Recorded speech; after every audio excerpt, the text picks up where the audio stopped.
privilege tonight of introducing Dr. Delbert Blair. Let me tell you a little bit about Dr. Blair's background. His educational background consists of a Bachelor's of Education degree, a science degree in engineering, and a doctorate degree in divinity. His areas of experience consist of black history, ancient history, comparative religion, natural health, herbicide, safety engineering, biology, metaphysics, hypnosis, and also extensive research on UFOs. He's had a number of television appearances in Chicago and New York, many radio appearances also in Chicago and New York, and also hosts his own TV show on a Saturday morning show called Options.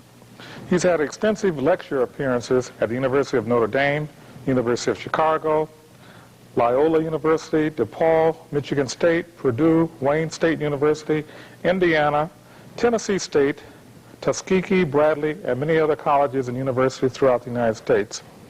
Dr. Blair conducts private and group consultations on an appointment basis only. His lectures, seminars, and workshops include a variety of subjects. One interactive and popular workshop is the metaphysics of male and female relationships. This is Dr. Blair's first appearance in Portland, and we want to thank him for having an opportunity to come and bless us tonight with his knowledge. Without any further ado, let's give a warm Portland welcome to Dr. Delbert Blair.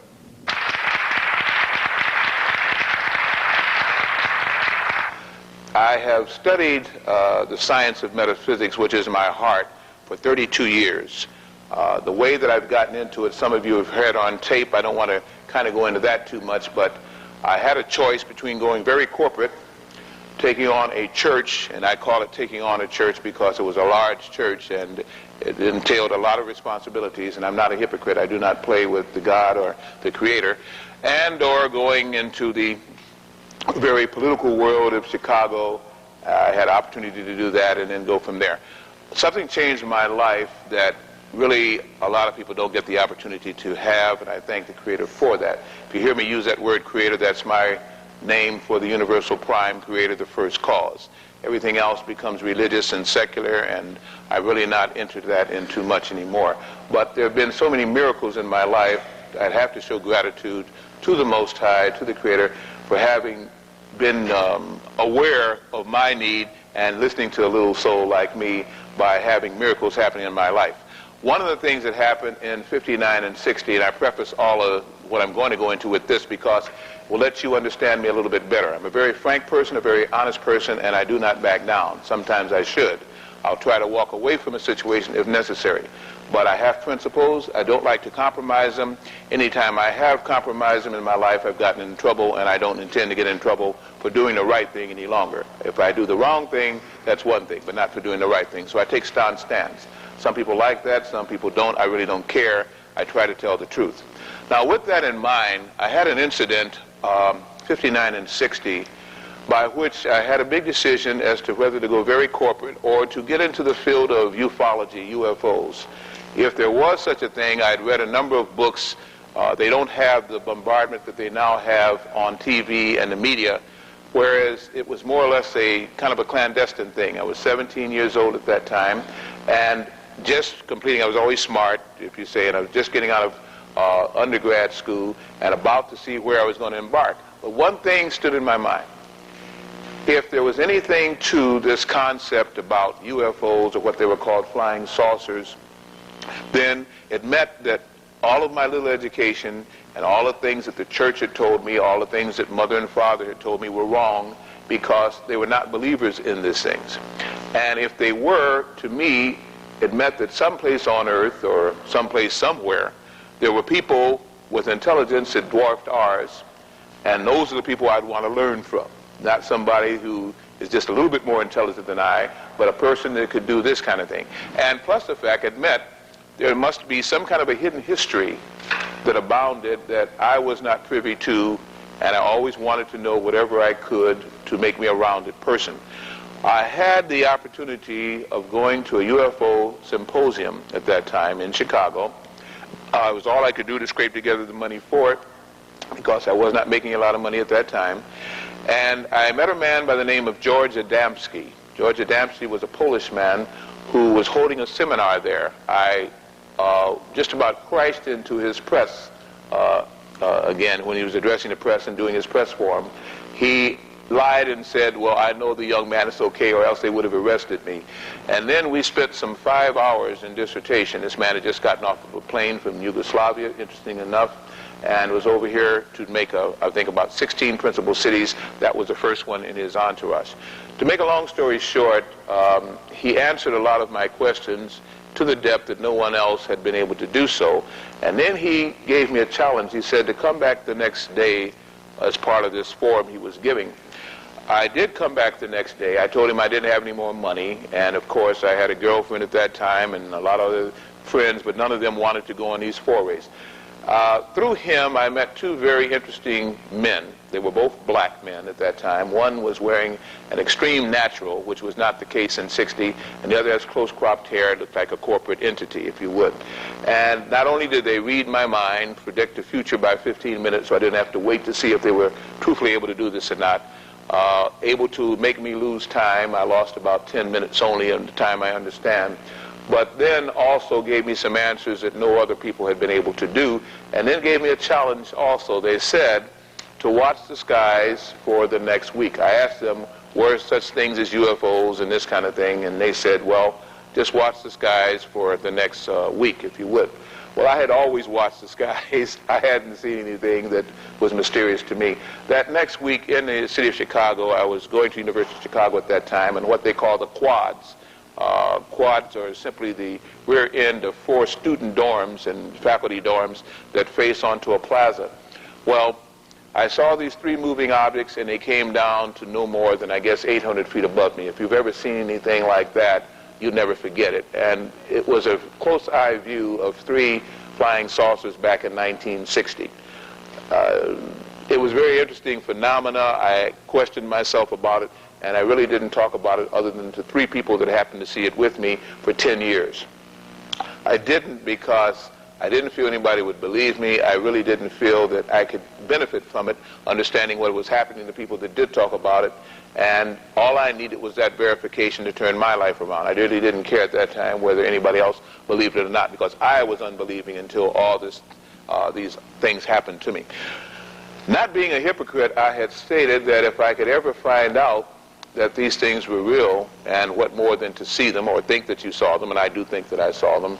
And one, by the way, made a motion that just was, they were sitting 3 abreast, say about 800, 850 feet in the air, guesstimation. One just said, boom, it lit up, got brighter. By the way, too, as they hovered, they waved like a feather on water, or again, or on a pond or a stream. And then one got kind of bright and swooped. It was just as though it was there one time and then gone. It just showed, I can't even calculate speed. The thing was gone as far as I could see, like a flash. The second one began to make right-angle turns up and low and spun as it was doing this. It took those oscillations, I guess, about almost 6 minutes, and then went out slowly out to the other direction. In the meantime, I kept trying to look at it as it was going away back at the main one, because showing how fast one of them had gotten away from me, I didn't want the other to go before I was able to really give a keen sight to it. To make a long story short on all of this, the last one, the other one just made these right-angle turns and so on. The other one just slowly went backwards, retreated from me, went up, I don't know how far, but not too far out, but mainly away from me, showing me this 3 distinct motion capabilities and aerodynamic concepts that they were able to do. With that, of course, there have been so many miracles in my life from that time on, but never have I made contact verbally with anybody else that I felt was either alien or extraterrestrial. And to me, an alien is anything that's intelligent in the cosmos. It could be a grasshopper, it could be a spider, it could be a humanoid form, whatever, as long as it's intelligent. It would definitely be alien to us. To me, extraterrestrial, and as it was explained to me, is an intelligent being that has had a liaison either on this planet or a planet like this one, and therefore can be sympathetic or empathetic to what we're going through. I have not had such a contact knowingly since. If they've been there, they haven't announced it. And all I have done is to see what has happened as a result of that, which increased psychic power with me. Just miraculous things have happened with me, and that's it. I give that as a preface because it will probably help you to better understand what I'm going to say and better understand me. Now, whether or not you are believers is not important. I'm not here to sell UFOs. I give that because it will show you the very strong conviction and the very strong eminence that changed my life around. Now, we are faced at this time with some very interesting challenges, shall we say. We have a financial system that's in a process of being changed with the extreme right-wing Congress, and I'm not going to stay real political, but politics are still the backbone of this nation, and they can't be skirted, because what happens in Congress and what happens with all of those so-called servants and political machinations that surround that happens to you, from taxes on or down. We're finding cutbacks in education. We're finding cutbacks in Medicaid and Medicare. We're finding cutbacks in a lot of programs because there's not enough money for them. We're finding the Social Security system being challenged, or possibly even some say bankrupt. We're finding our banking system, again, backed not entirely by the FDICA as it used to be. We're finding the Federal Reserve making laws that nobody seems to be able to circumvent, and they are controlling our lives, our taxes, everything that we do. Based on all of that now, we're finding that the Cold War supposedly has ceased.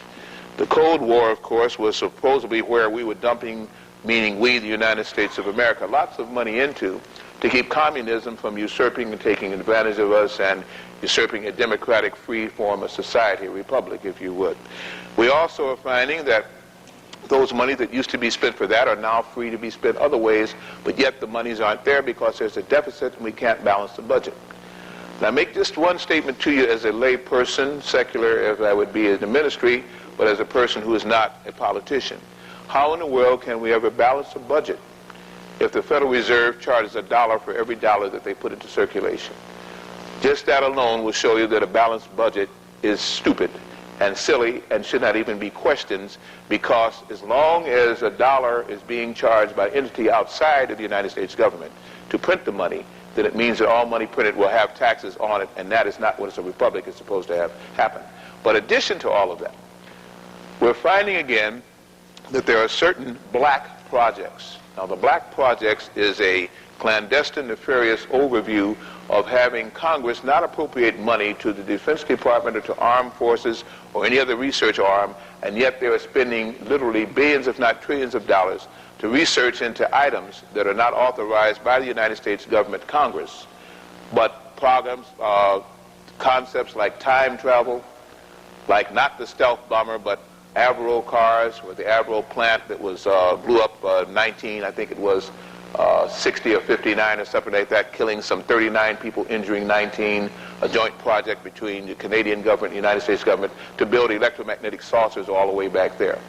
They have projects now supposedly on the moon, projects on Mars, projects in time travel. And again, if you hear about the Philadelphia experiment, which I think has made movie history by being constantly circulated over 40 years' time, and about the Montauk project, then you can understand that there are a lot of things going on that are not being corporately funded, not being funded by the government, but still in all are receiving monies. You hear nefarious things about drugs and the people, and especially the inner city youth in about 164 major cities that are drug users, and that the drug thing must be stopped. How can a drug thing be stopped when the government seemingly sanctions it, or cannot find out what everybody on any city blocks knows, where the local pusher is? To put people in jail who consume it and not people who bring it in is ridiculous. If I went on to point out all the things that the United States is guilty of, you'd all in there either crying or hating me for telling the truth. I'll say all you have to do is read certain books, A Higher Form of Killing. Waxman and Paxman came out of England. Read again about the poison needle, Eustace Mullins. Just read about the nefarious things that are being done by this country, not by the citizens. Because I find whether black, white, yellow, or brown, most citizens are not aware of this. And those that do seem to know about it talk about it in hushed terms about why is this happening. It's as though we're led by force or by someone who just is intent on being bad, negative, and no good. Now, if that's trite, then understand that triteness is the basis for goodness.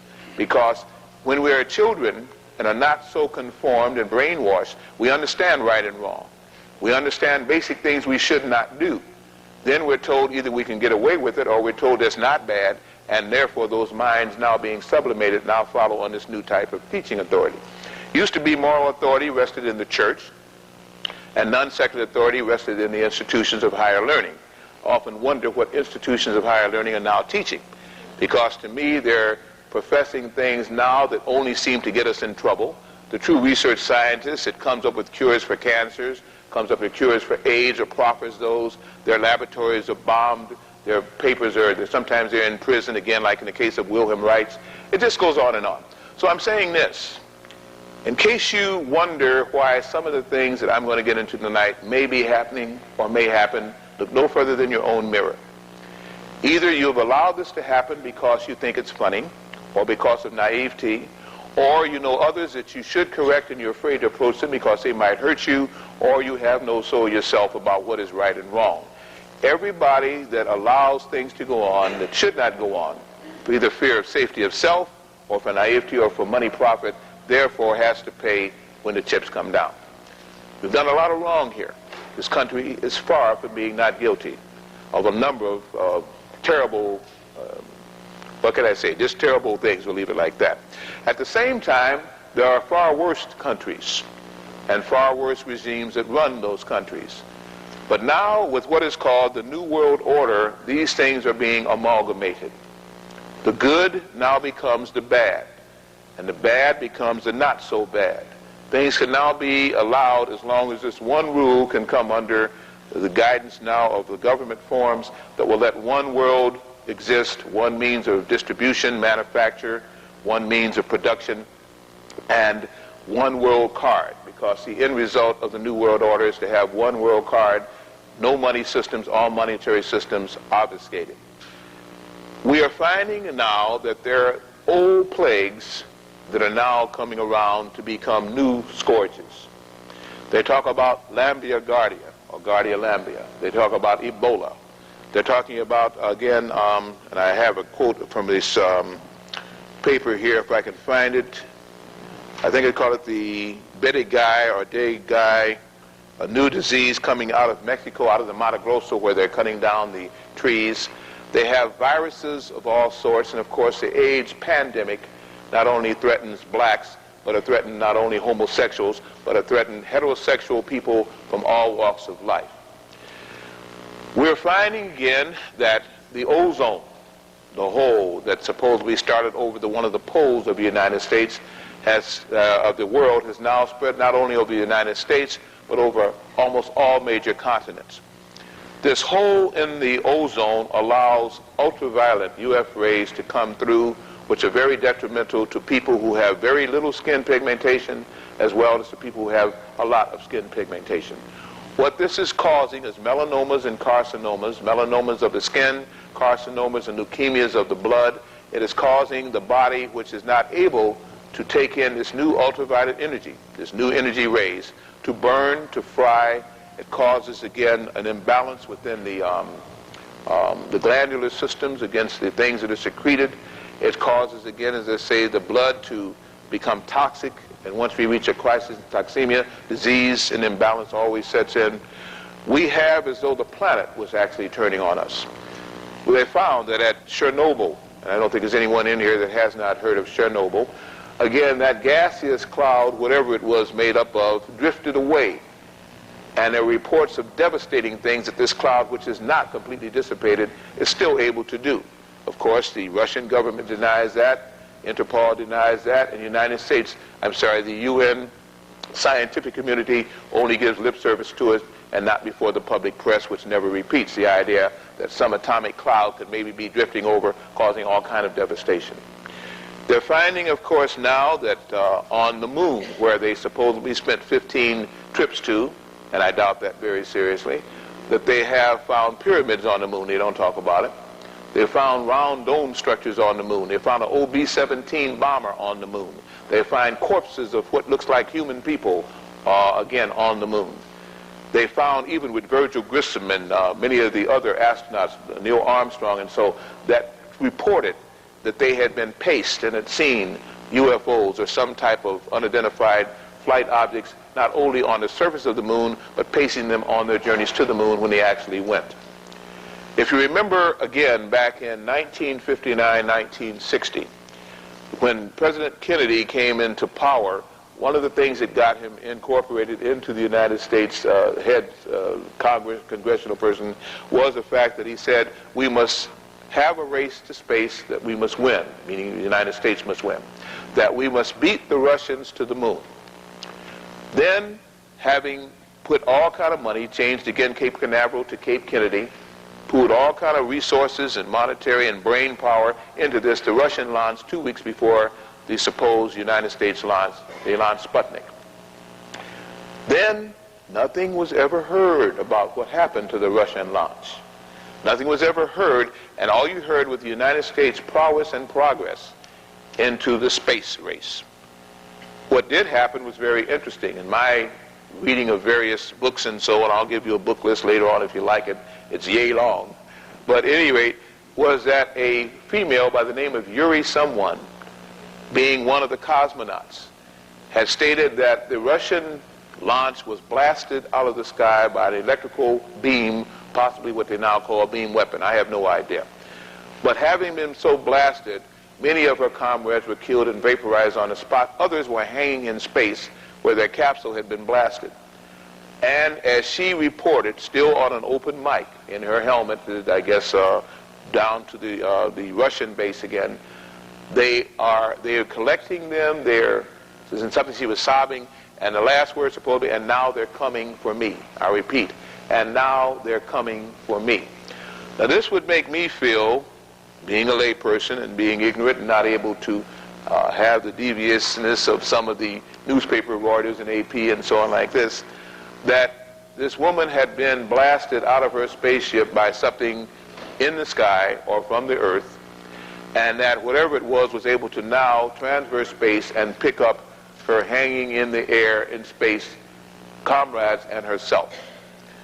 One thing is very interesting. After that, Russia stopped so much the race for space and in space and started getting into metaphysical research.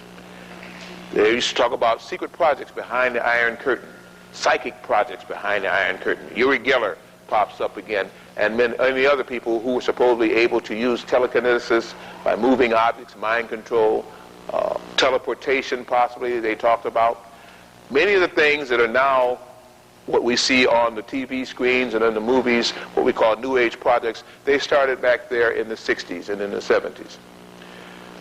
There was said that Brawatunchek and another place, somebody may help me with, another big Russian city, as late as the 70s and 80s had UFO landings there, both in a theme park and also near the Russian embassy in Prague, per se. There supposedly have been a lot of so-called alien contact with the United States. Rumors had been that Eisenhower, rumors had been that Truman had all had UFO contacts, and also personnel that supposedly had driven these ships. Landing supposedly at Edwards Air Force Base, at Lackland Air Force Base, a couple of the other ones again out in California here. All kind of rumors about new, as they say, personnel carriers that hovered in the air, and the land hover, the air vehicle that now was able to go over water and land was then introduced. Of course, nothing about the stealth at that time. It's been said that many people have been abducted on Earth. I don't think you can turn on your TVs now for one solid week without hearing about some UFO abduction, either supposedly in a fictionalized drama or the X-Files or Extraordinaire or whatever again. We're seemingly now blessed or plagued with everything about Deep Space Nine, about Star Wars 5030, about Star Wars this and that. Everything now is about space, about aliens, about new inventions, about dimensional frequencies, about life on other worlds and in our solar system. Why? To me, it's because we're being prepared for something. I don't think that all those billions of dollars on network TV are sent up there for nothing. Something they're preparing for, whether it be actually extraterrestrial or alien or government controlled, something is happening. If you've noticed again, over the last 10 years, at Christmas, the best sales now are for reptoids and dinoids. Toys, Mutant Ninja Turtle movies come out, and at one time kids couldn't even stand reptiles in the main. Now they're loving reptiles. Now they're loving Dino, and they're loving all kind of other characters that, of course, not only are sometimes capable of dimensionalizing, but look much different than we do. Interesting enough, we have problems here with the races with just 4 or 5 different colors, and yet now kids are accepting green, scaly monsters and fish people and amphibians. It's true. In the churches, we go here tomorrow on Sundays and Saturdays again, and we say how we love each other, and we can't get along for 5 days during the week. But yet, we can see and sympathize and empathize with E.T., the extraterrestrial, when he got hurt, and then we can go out and lynch somebody else, or we can go out and give poison to somebody else, or we can look the other way where somebody else is falsely accused of a crime. We have a very interesting civilization here. And with this new world order, this civilization is going to get tighter and more chummier. And some of the people that we're beginning to be chummy with, I don't particularly think are the chums we should be running with. That's a personal opinion. As adults, you can make your own. But I will say this. Many of these research scientists know exactly where some of these Ebola are coming from. They know where the Lambia is increasing from. They know through the World Health Organization how they gave in Zaire shots of smallpox vaccines, which already were outlawed through the same august organization on the international market. They understand the hepatitis B vaccine that was contaminated again with AIDS, so they gave it to Greenwich Village on 2 occasions, 78, 79, 72, 73, to homosexuals. They understand that right out here in San Francisco, the Coast Guard frigate that made 8 passes back and forth, spraying bacteriologicals into the air so that they floated over San Francisco. San Francisco does have a large homosexual population that has no reason to try and ostracize or hurt homosexuals, because there are other people living there too. So if they only hated homosexuals for some reason, then what about the heterosexual population? What about black, white, yellow, and brown, the Asian community that is there? Understand again, at one of the most heavily traversed areas of the Pennsylvania Turnpike, where you can go east, west, north, or south in our United States, during the summer, when people had air conditioning units on, tops down if they were convertibles, windows down, they sprayed bacteriologicals from unmarked black helicopters. They did it in 78, 79, they did it in 83, 84, and who knows how many other times that I have not been able to document through extensive research. We heard that the American Legionnaires were meeting in a hotel in Philadelphia, and all of a sudden through the ductwork again, either induced by some accident or otherwise, Legionnaire's disease popped up. But before that time, you heard about, what do they call this? I'm not referring my notes now. I'm doing this all from my mental capability, which sometimes gets limited. They had, again, simplex, herpes. Herpes 1, herpes 2, herpes 3, herpes simplex, and then you didn't hear anything more, but you heard about Legionnaires. Then you didn't hear anything more after about 8.5 months about Legionnaires. You heard about AIDS. And of course, there's no tie-in. There's nothing showing, again, why the yeast infection of candidiasis and candida now suddenly is gone crazy within the system. And by the way, I'm going to give you possible remedies and helpers for these things. I can't say cure, because nowadays to say cure, you over-infractionalize, you step into the world of the allopath. So I can say possibly things that may help, or remedies for these things. But suddenly now, the government cannot control, the FDA cannot control. We're just full of all kind of plagues and viruses by which the immune system, the shots we used to get, don't seem to be as effective as they used to be. The treatments that we used to have don't seem to be making inroads against these new viruses. I simply say if they're laboratory designed, and I think they are from research, if they're asked for, paid for, and then delivered, then they're specifically made genetically to do exactly what they're doing to the people that they're doing it to. The only trouble is we always seem to mistake the Creator, because these people are soulless and spiritualists and don't understand what the Creator can do, because they think that they're gods. So as a consequence, we're going to have to pay for that, and they are too. They're going to have to find out that they're not God, and that the very things that they create in their power struggle and their power-hungry mentalities can come back against them, which is doing now in the United States, and will continue until they change. And since I think they're so nefarious they won't change, and we're in for it. Let me again just read you part of an article here. It says, "Old New Plagues, a Latin Scourge." It's not just a Latino scourge, it is now a United States scourge. I'm going to just briefly jump through this. Brazil, it starts with a fever like 100 less deadly plagues. Then comes a growing weakness. The skin turns yellow. In the abdomen, internal bleeding begins. Soon blood pours from the body through the eyes and in the endless black vomit. In 9 out of 10 cases, the liver dissolves and the victim dies. No, it's not Ebola. It's Labria black fever, just one of a half-dozen deadly and little understood viral diseases emerging from the rainforest of Latin America. They were told that those rainforests are one of our chief ways of oxygenating the Western Hemisphere. They don't care. They needed more hotels. Half the hotels they have now are seasonal, and because of the typhoons and hurricanes, they're still losing tourists. But now you have to tear down some more. Let me go on with this one again to show if you could even look through this or what you would do given that kind of power. These power mad people don't seem to give a you-know-what. Let's go on with this again.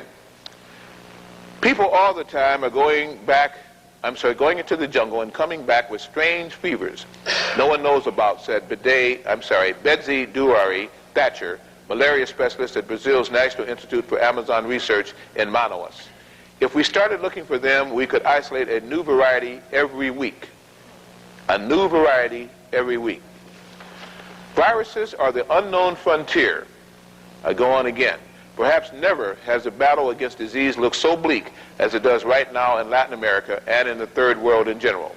New diseases are appearing at a frightening pace, researchers say. Even more disturbing, old scourges, once thought relegated to history, are making a comeback, particularly in Latin America. Tuberculosis is one of the things that they talk about. Malaria is another one that they talk about. Plasmodium, what is this? Plasmodium juspartum parasite. Okay, and one of these Latin things, it simply means a parasite that can stay on mosquitoes, can stay on flies, tsetse flies, can stay on bees. It's also being brought back to people. Worms and other things are carrying it, if you would.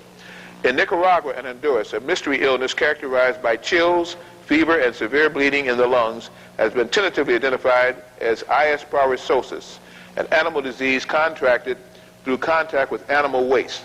The outbreak has killed 16 people and sickened more than 2,000 in the two countries over the last 2 months alone.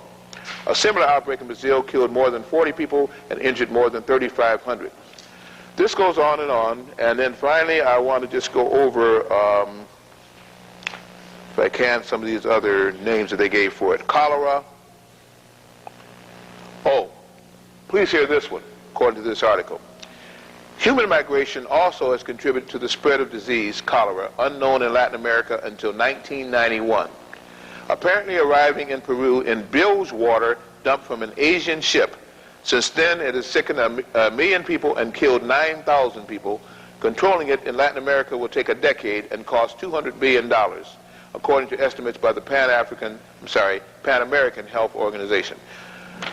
I have this article. Some of you may have received it. I tried to run off enough to have it passed out again. What I'm saying to you is that we've got a problem not only with viruses that I think were man-made, but viruses because of greed and a lack of respect for the planet are now being released from the tundra, from areas that to me were not necessary to enroach at this time because we were already having settled in all the land already available to our country, if you would, and to the world.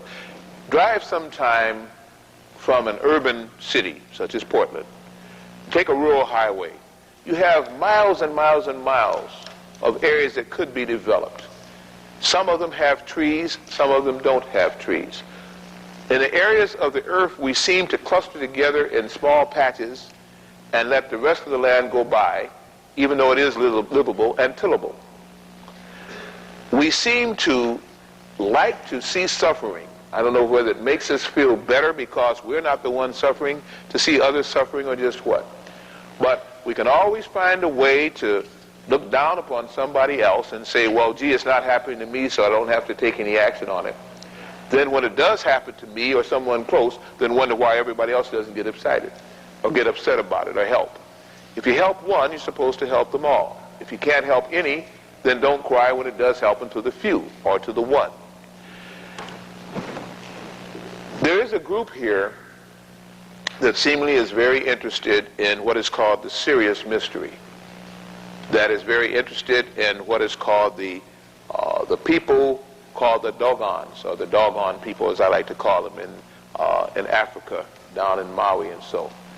There is a people who seemingly are very interested in what happens with the Tuaregs, what happens with the Shillooks, also people in the Congo and in the deserts of Africa who have a very interesting pastime. Their way of life is predicated upon what seems to happen to the dogs. In fact, the phrase, "we're going" or "I'm going to the dogs" comes from the Dogon people. Okay?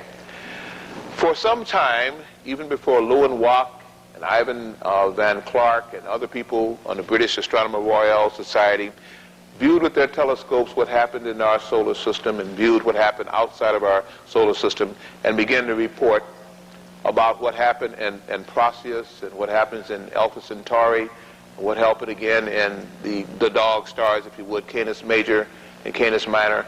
These people could tell those astronomers more about what happened in Canis Major and on Canis Minor than these astronomers could. It wasn't until around 1860 that they even discovered the Dagon system here.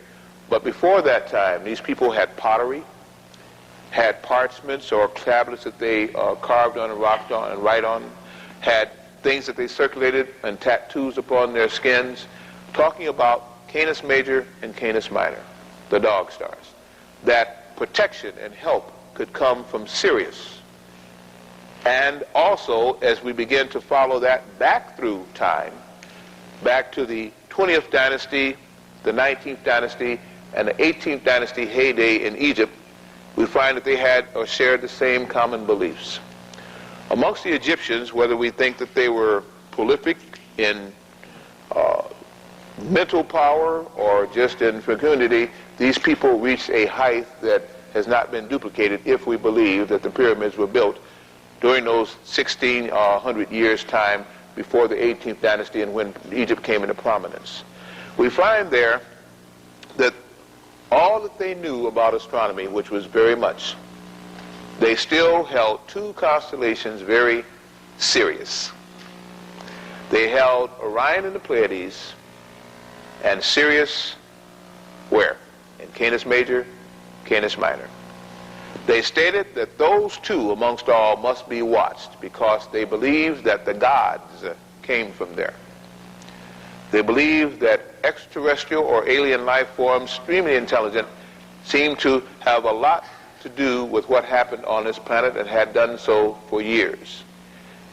Before I go a little bit into the 18th dynasty, if that does not hold your interest, then Professor Zachariah Sitchin's book and novels talking about Sumeria and the tablets that were found there also talk about the Anunnaki and the same things that took place there, as though there was a lot of interfacing and intercoursing of both goods as well as genetically with people on Earth and people from space.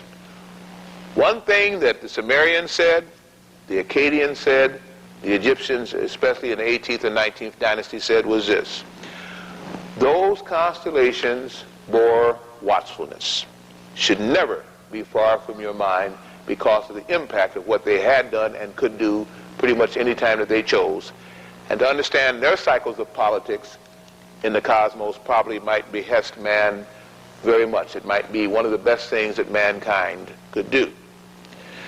They stated that, and I paraphrase, that Orion in the Pleiades was referred to as Sahil, the foolish, the hunter, always looking for the souls of man and the sublimation of mind's man to turn him away from goodness. They stated that Sirius, Canis Major, was where the dogs, the protectors, were that had a deep interest in what happened on Earth and were always trying to help man if man could begin to turn back from the path he had chosen back to where he had seemingly started from. Now, I don't know if any of that is true. I'm not sure whether any of you even are interested in it, but I will say it interests me. And I will say when I see how much time in Sumer, in Mesopotamia 1, in Akkad, in Egypt, in Nubia, people spent watching the vibrations and emanations and electromagnetics from those planets, then I say something is very interesting about it. We find that during the 18th dynasty, whatever manifested there put an imprint on the genetic structure and the DNA of most of us here. Why do I say that?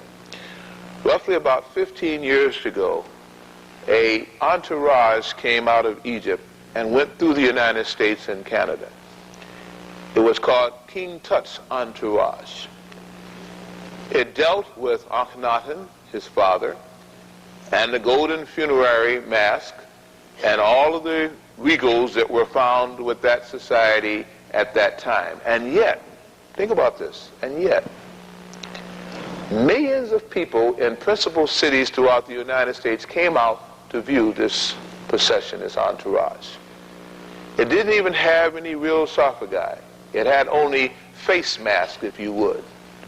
Whether they had the real gold with it, who knows? But people by the millions lined up in the snow, in the rain, in the heat, to go to the museums in the various cities in the United States to view this entourage, to see just the face mask of King Tutankhamun. Ask you, why? These were not all black people that came out. These were not all white people that came out. These were not all yellow people that came out. Nor were the brown people that came out. People came out. And they didn't even know why. Something in their DNA or RNA structure, something locked in their so-called subconscious vibrated. And they said, this is some procession that must be kin to me, and I want to see it. I just want to be there.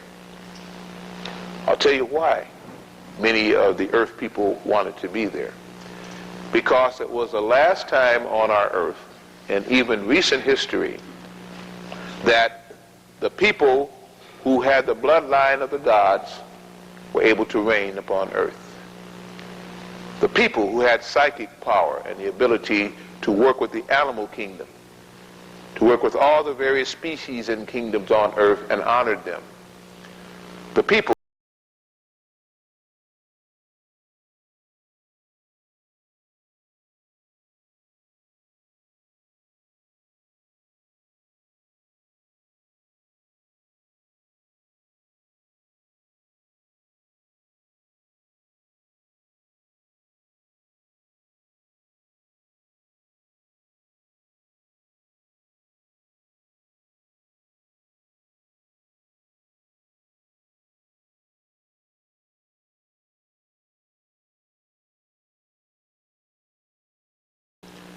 which talked about the Ifrit, which talks about the humans and mankind in terminology that we have forgotten, and told us that there was an abomination that happened on this planet, and that there was an overview of people who wanted to see if this planet could ever outlive the laggard's entry into our solar system and upon this planet.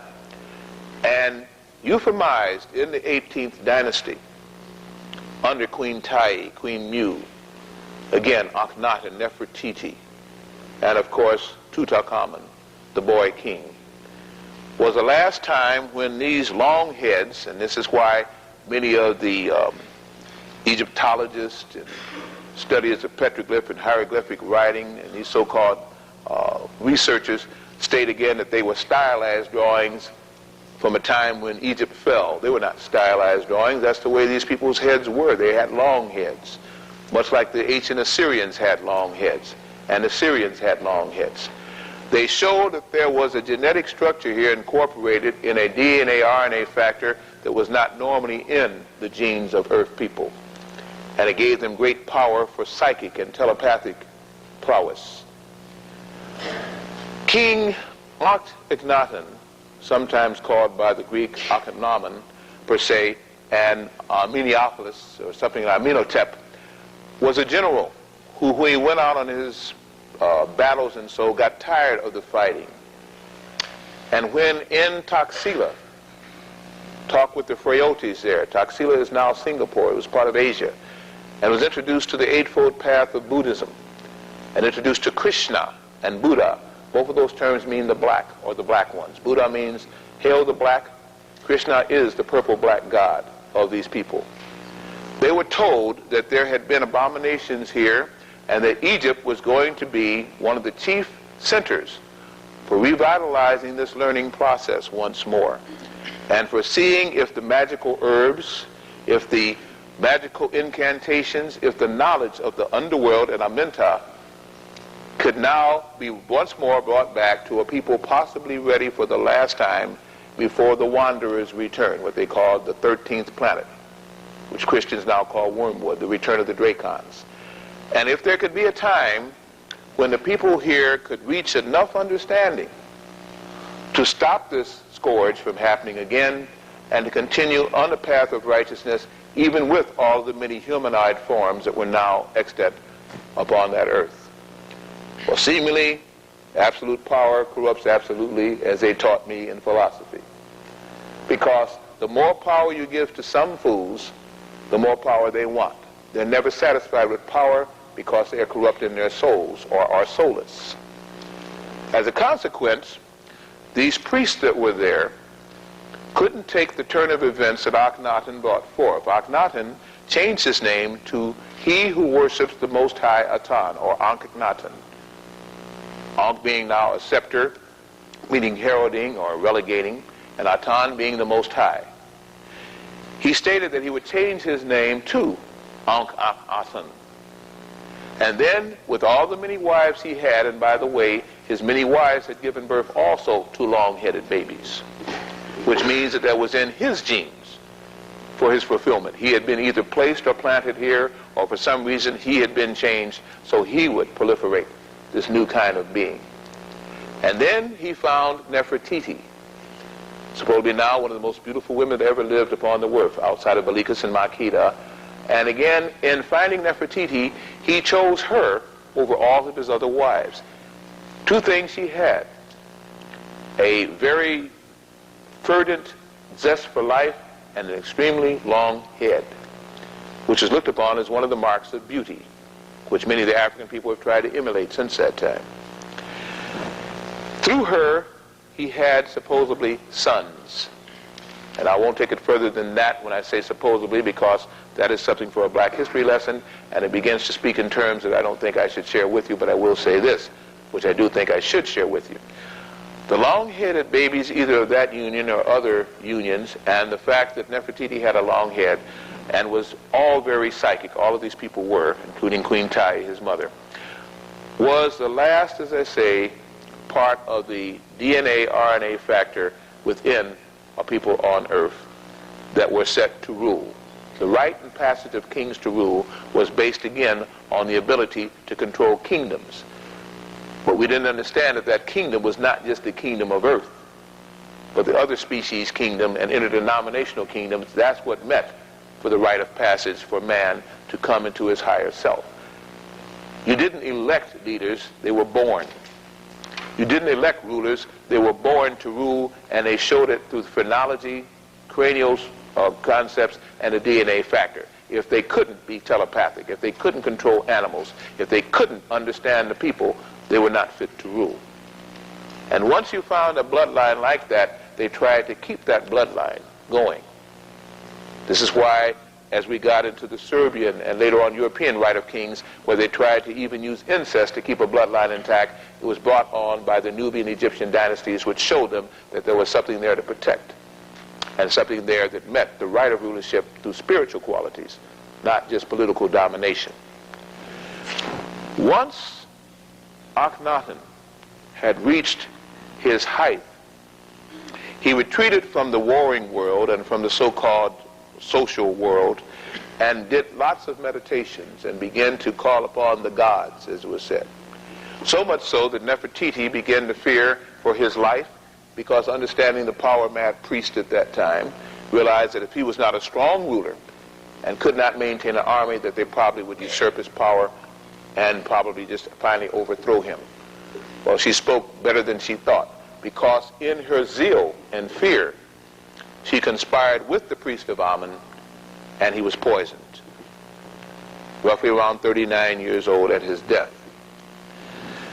However, they had the son, the boy king, Tutankhamun, and he died between 18 and 19, also poisoned. And one of the curses of that dynasty is that we don't even understand the real names of those people in that dynasty. If Amenaphis had changed his name to Ankh-Akhenaten because he venerated the one high supreme being in the cosmos, the creator of everything, and realized that there might have been lesser serpents, which we now would call gods, who are nothing but scientists on other worlds, and respected them, but did not respect him with the same, shall we say, humbleness that he did the Almighty. And he took the time to change his name to Ankh-Akhenaten. Why would he leave his name of his only son, or the son that he most respected, to be called Tutankhamun, after the priest of Amun? In the unity of early Egypt, Amun-Ra, Ra, the Most High Sun God, and Amun from the Nubian dynasty, and there was a great battle that was fought between Amenaphis, between I can't think of the guy's name now, Memphis or so on and so forth, and somebody else that represented Nubia. Why would he then have his son be called Tutak, what? Amun. He went against the priest of Amun. He changed his name from Amun. Why would his son be called Tutankhamun? His son would have been called what? Tutankhaten. Tutankhaten. Because it venerated the Most High and the one God, the same as his father had changed his name, as many of the brothers and sisters are now understanding to change their names for the vibrations of same, and it showed again that they were making a step forward in this immortal life. Why did I spend all that time with that?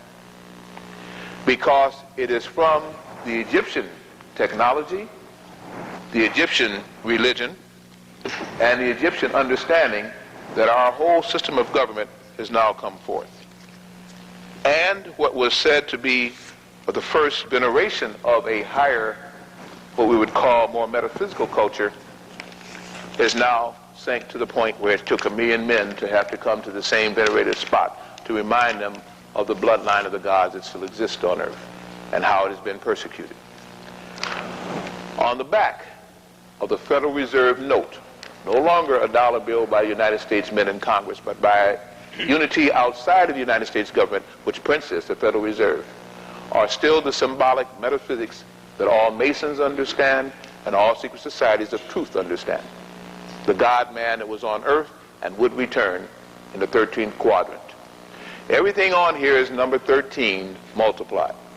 From the pluribus unum, from the Novus Chlori, from again the United States seal, from the 13 stars, the tail feathers, at the 13 steps again leading up to the Nun, Ziggurat, and the Eye of Horus that floats above it. All of these things simply show that it stated when the culture that was here with the eagle, which is a predator, begins to fully understand the culture that was then, which was in Egypt, or Aton, or Fez, that this money would be worthless. Because the consciousness would have changed and the monetary system therefore must fall and a new world order, Novus Ordo Seclorum, would come into being. This is nothing new. This has been relegated in 1776. It was relegated by the Constitutional Fathers, Benjamin Franklin, who was a Mason, and all the rest of them. And they have fought against the time when people would understand the serpents among us and fight against the serpent people and his kind to restore again the natural man to earth and to our solar system. This fight has never ended. From the garden where the serpent was relegated to one who made Eve eat an apple, misunderstanding that this was 3 races separated from the underworld, the overworld, and the place in between, the surface of earth, relegated to fairy tales that children only believe, and now many Christians do. I am not denouncing Christianity. I am a minister of the Christian faith. I'm saying it's time for foolishness to go and for adulthood to come.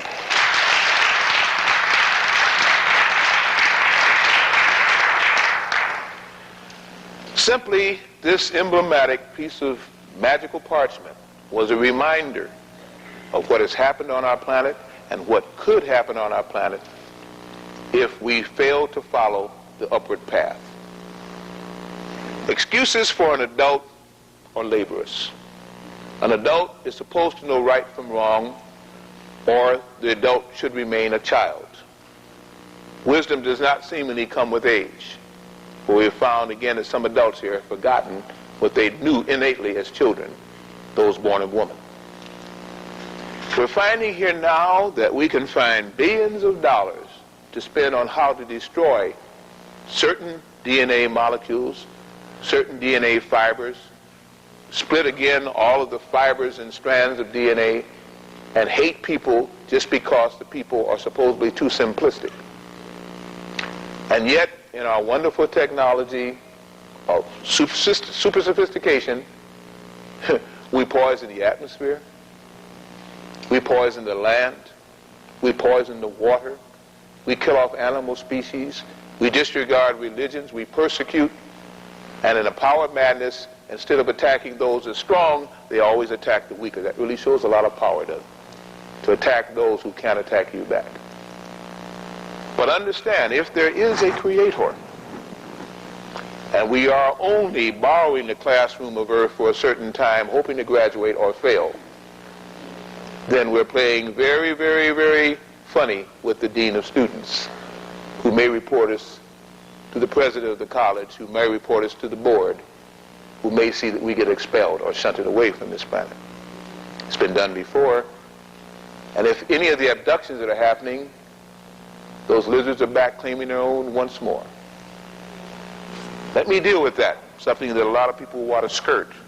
And I can only tell you how my research has found a truth. There is no truth till you decide what truth is. But you must find your own truth. But I will give you things that may lead to an inflection or to a way of helping you form that truth. We're hearing on radio, we're seeing on television, we're seeing in the movies about what is called abductions. And it's said to be done by what are called aliens. I went through a definition earlier about what I consider alien versus an extraterrestrial.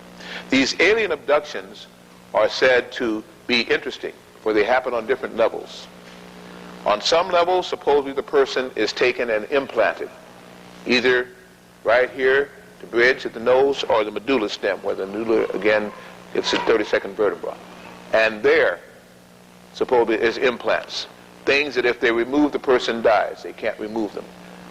There have been many reports of cadavers, again, when the surgeons have to go in there for autopsies, where they've seen them, seen these things implanted in there.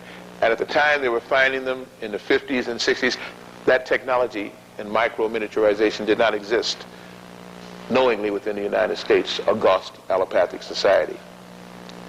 They're finding people who are implanted and seemingly are told or instructed on the subconscious level, right brain, to do certain things, and then they forget what it is that they're supposed to do, but yet they feel under hypnosis that at a certain time this will resurface. And under deep regression, hypnotic drugs and very excellent facilitators, they can't crack through on some of these people, and when they have, they've died. A few have been able to remember just parts of their kidnapping, or they like to call it abduction, and what was done to them, and they shake in fear, and they hear about little grays, which are really called the Bafath people. The Bafath are from Betelgeuse. They've been around for a long time. They hear about the hook-nosed grays that came around in the 16th century from Upper Bulgaria, and are the Caucasoid Mountains and the Carpathian Seas, and so the Carpathian Mountains. They hear again about the dracons, or the reptiles or serpent people that seem to be in the shadows behind them. Even in the book by Whitney Scriber, even in some of the movies that you see, they're always showing you this reptilian form in the back, and even then they don't define what this reptilian form is. Why are they still hiding from you even when truth is being released? Because maybe a snake is a snake, and any reptile by any other name is still a snake. They still hiss, and they still hate humanoids. I have no fear of them, because the Father that I serve saw through their backward creation, and they will suffer much more than I will ever suffer. But the point is, again, they even have a time now to make a change. And even they are still using other people to carry out their vindictive vendetta. They're using the gray people, the people from Betelgeuse, who have been cloned almost 6 different times. They can't absorb, they have no souls, they're about to go out of existence, And you want to know, can you go out of this universe backwards? Yes, you can go out of this cosmos backwards. If you fall far enough away from the Creator's mentality, from the mind flow of the higher vibrations. These people seemingly made a deal with some of the world powers, power mad as they were. They already had all the money. They printed all the money they need, but that was not enough. They wanted technology that these little grays, these little viruses, coming to a condemned, intoxicated planet, could bring. So they seemingly made a deal in Russia with one source of them, and then they came and they lied and told the United States, well, we wouldn't make a deal with anybody else. If we serve you, we serve man. Almost like that movie, We Serve Man, a good culinary dish. So they said, well, we'll serve you, and all we'll ask is just one little thing. From time to time, we're going to take away some of your citizens. We're going to make them better because we're going to implant them. And plus, we've tagged them like you tag your animals now anyway. And we want to follow on this developing experiment, which has been going on now for literally 1,000,000 years. And in turn, we will give you some of the best technology to help you go forward, to be able to hold it against your enemies and be able to make them tremble before you. And plus, just to let you get into what is called free space and teach you how to go from planet to planet. Well, the power mad people bought it. Then they found out that they were supposed to report ahead of time the names of the people they were abducting so they could make, cover up for it again, per se, the missing time, if you would. But then they find they were abducting lots of people they weren't reporting, and some of the people weren't coming back. Then they found that when you make a deal with Shaitan, that sometimes Shaitan doesn't really have to hold homage to you. No clause in there that he has to respect, because he's not, again, of the same court system. Sometimes I get kind of sick in my humor, but I think nobody can be sicker than the people that I'm seeing people worship and idolize. So I think I can be a little bit neurotic if they're already psychotic. In looking at this setup and in understanding the little bit that I do of Earth history, I say that they could have used the previous past history to see that that deal has never worked yet, especially since they believe in the devil, and many of them do, and in a supreme being called a God, and Jesus, and many of the other avatars, and they go to churches or profess to. Most of these politicians will show up in church simply because they want you to vote for them. But obviously they don't believe in the tenets of their religion, or they would not do what they did because they would know they can't get away with it. So obviously they're hypocrites. And like all hypocritical people, they have weaknesses. They then said, well, we've got a deal here, and we're not able to control it too well. NASA, I got a problem. Interpol, I got a big problem. We need help. So they took their best scholarly minds from 13 countries and every state in the United States that had an advanced genius or intellect. And they put them together under what they call the Jason Scholars, first under MJ32, then MJ12. The best thing they could come up with a plot to blow up Titan and genetically alter and genetically erase certain species on Earth that they thought that they didn't like. That's the best thing they could come up with. They came up with a lot of other thoughts and consciousnesses, but they exacted those too. When it came down to what they could do with the alien scourge here that seemingly lives 30 miles down inside our Earth, not only at Dulce, and at Area 51, at Lackland, at Edwards Air Force Base, at Lower Saskatchewan, and many other places. But they said that maybe we can do something with them, so they invented a screw bomb, a bomb that could be launched and shot down into the Earth. If many of you saw the movie where they launched a missile that bored into the Earth, later on it exploded a magna layer and we had almost the end of the Earth. I forget what that movie was.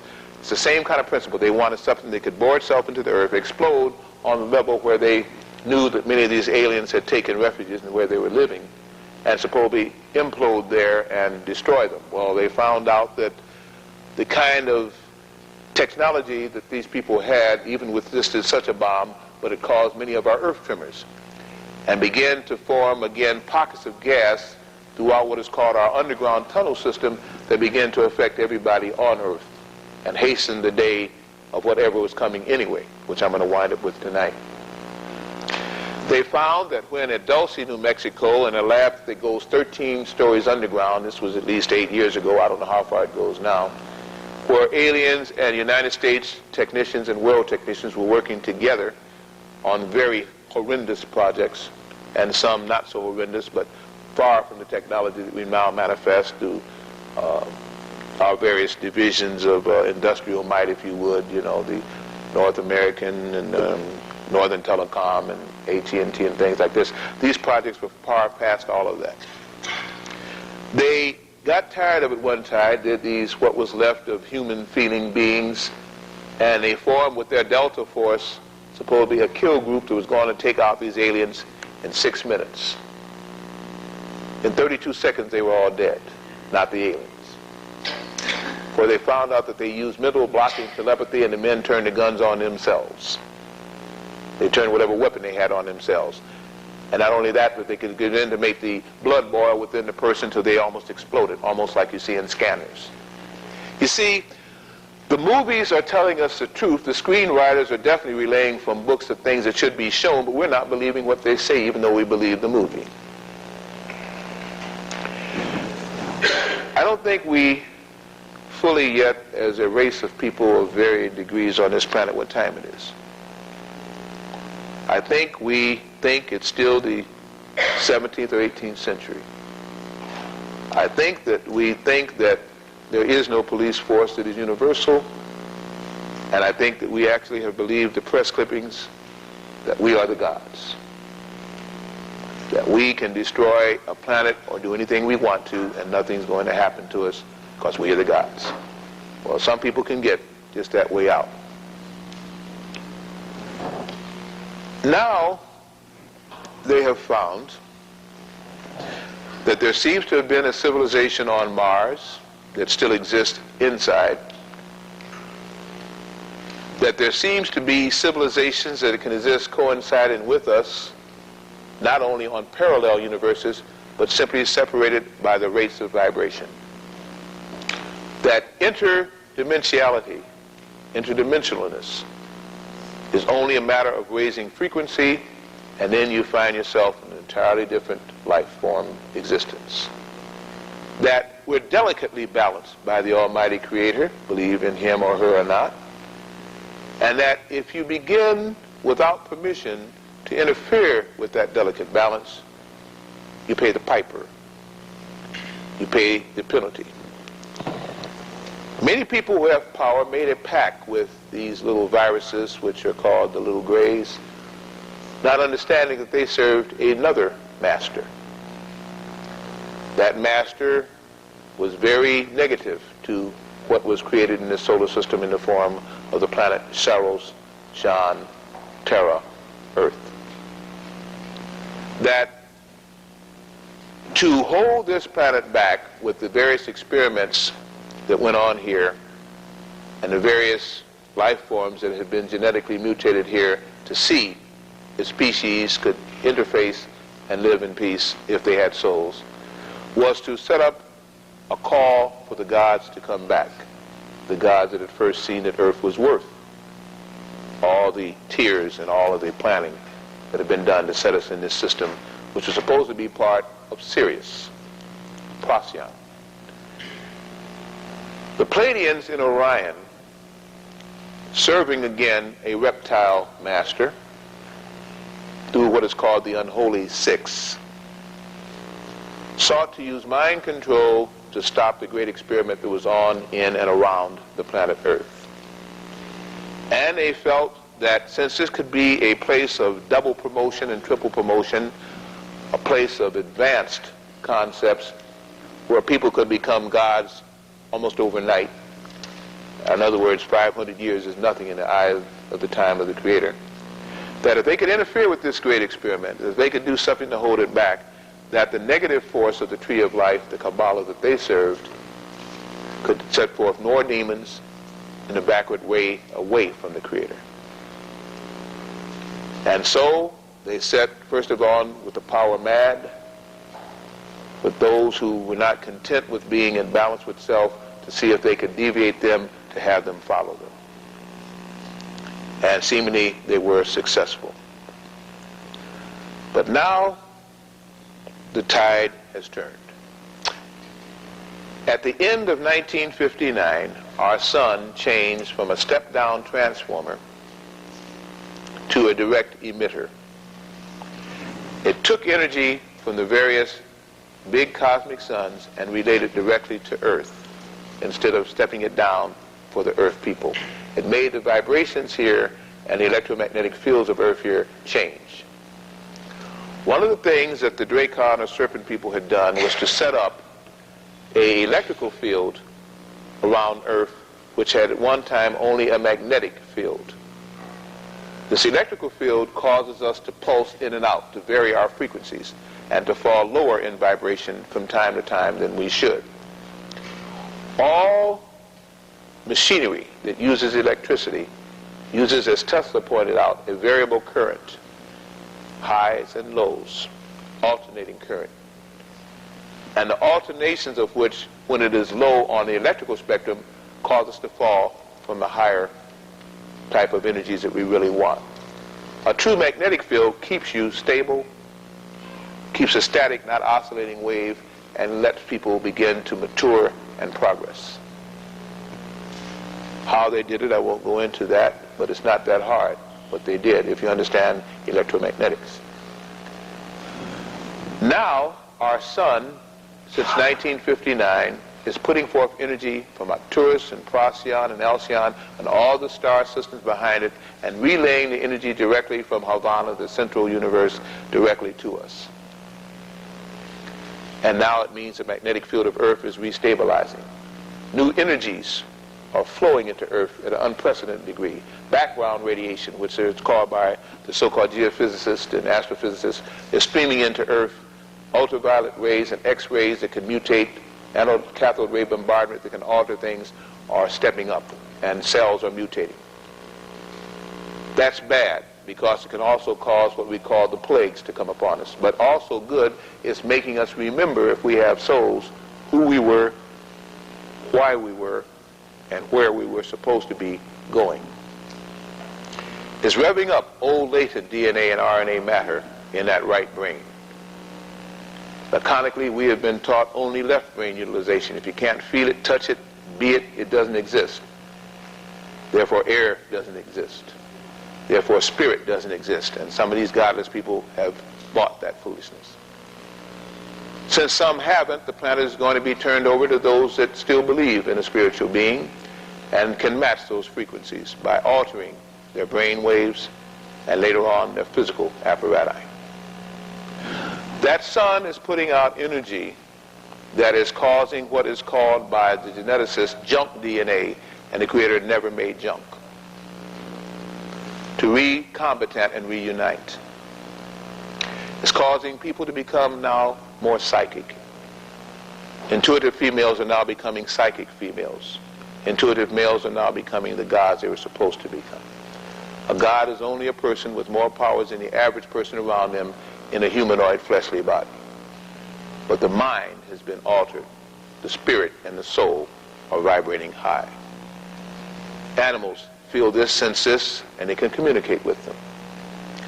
They can begin to read people. They can begin to understand negative vibrations from positive vibrations, and they can begin to alter their own genetic systems. Therefore, their immune system becomes secretive of things that can help to maintain against virulence and viruses and bacteria.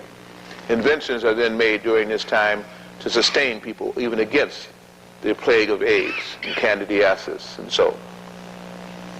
The molecular structure of the air changes again from ozone, which shows that there's always something wrong and imbalance there, to pure oxygen, which kills off any anaerobic bacteria, which all of these viruses fall under the heading of. They're anaerobic. It's just that simple. Raise your vibrations in your blood, take in the new vibrations, and all those things that are not in the Creator's path, not on the Creator's vibrations, cease to exist, including human forms. Viruses always are the first to go. But before they go, in that little codicil between one vibration and another, they always manifest the most, and this is why the plagues are back. Some of these warp-minded genetic scientists think that they are creating them. They're given the power to create only to fulfill prophecy. And they will fall victims of their own Frankenstein monster. In terminating and in turning over to Q's and A's from you, let me just say, in Chicago yesterday, people there saw a double moon. Some people saw 4 moons in the sky. Now, I don't know if it's made the press here or not, but it was all over the communities, whether or not the press even reported it. In the 6-day war, Egyptian tankers climbed out of their tanks and surrendered to 6 Israeli tanks and some Jeep-mounted 50 caliber machine guns, and nobody could understand why.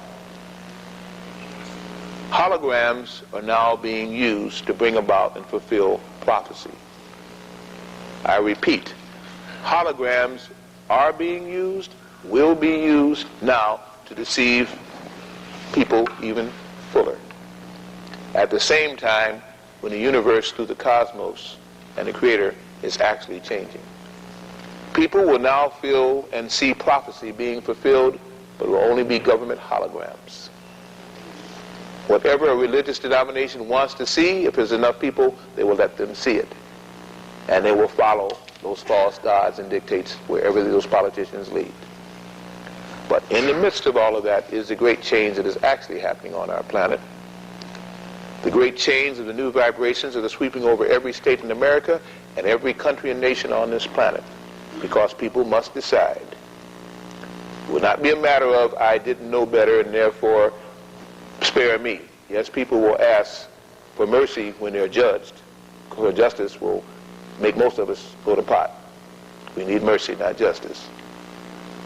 At the same time as people are turning and searching for the new Creator, will be this false Creator coming back in the form again of New World Order technology.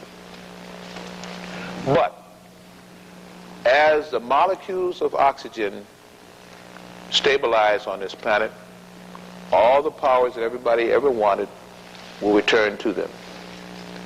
As the molecules of oxygen raise their vibrations to the magnetic field of this earth, everybody who is sick will get well, and everybody who cannot adjust will get sick. The earthquakes, the tidal waves, the droughts, the plagues are here because people could not and would not turn from the falseness to the truth. Those of you that can feel it and understand what I'm saying is at least 98% true, then can vibrate with that. You think you understand as I do. Those of you who feel that what you've heard has been foolish, that can see no practicality in it, that is also your judgment. You serve and follow whoever you would. But I say it's a time of choice. It's a time of mass. It's a time of, again, the left brain giving out and the right brain settling in. And I want to end it before I turn it over for questions and answers with a poem. I am somewhat of a poet. Some of it's good, some of it's not so good.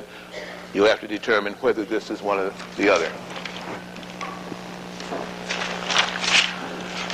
O magnificent beast, and it's called simply Hugh-Man. O magnificent beast of this strange, enchanted land, you roam your asphalt jungle clothed in skin that we call man. Insensitive, incredulous, incongruous to all of God's created works that you find both large and small. Just how long can you wander in your self-created web of total make-believe about who and what was said, changing who, changing how, and what was in antiquity, as the whole world comes to know how you've lied of history? By distortion, deletion, deception, and disguise, you've altered written records from the cosmos to our skies. You've reconstructed universes and summoned even hell, and there seems to be no end to the lies your mouth can tell. What you view on graphs and prisms, what you see in lens and scope, seems too staggering to your mind and ego brain, and so to cope, you'll distort the very heavens, you'll change the smallest beast, and there seems to be no end to let your fame cease, and yet you know within from the most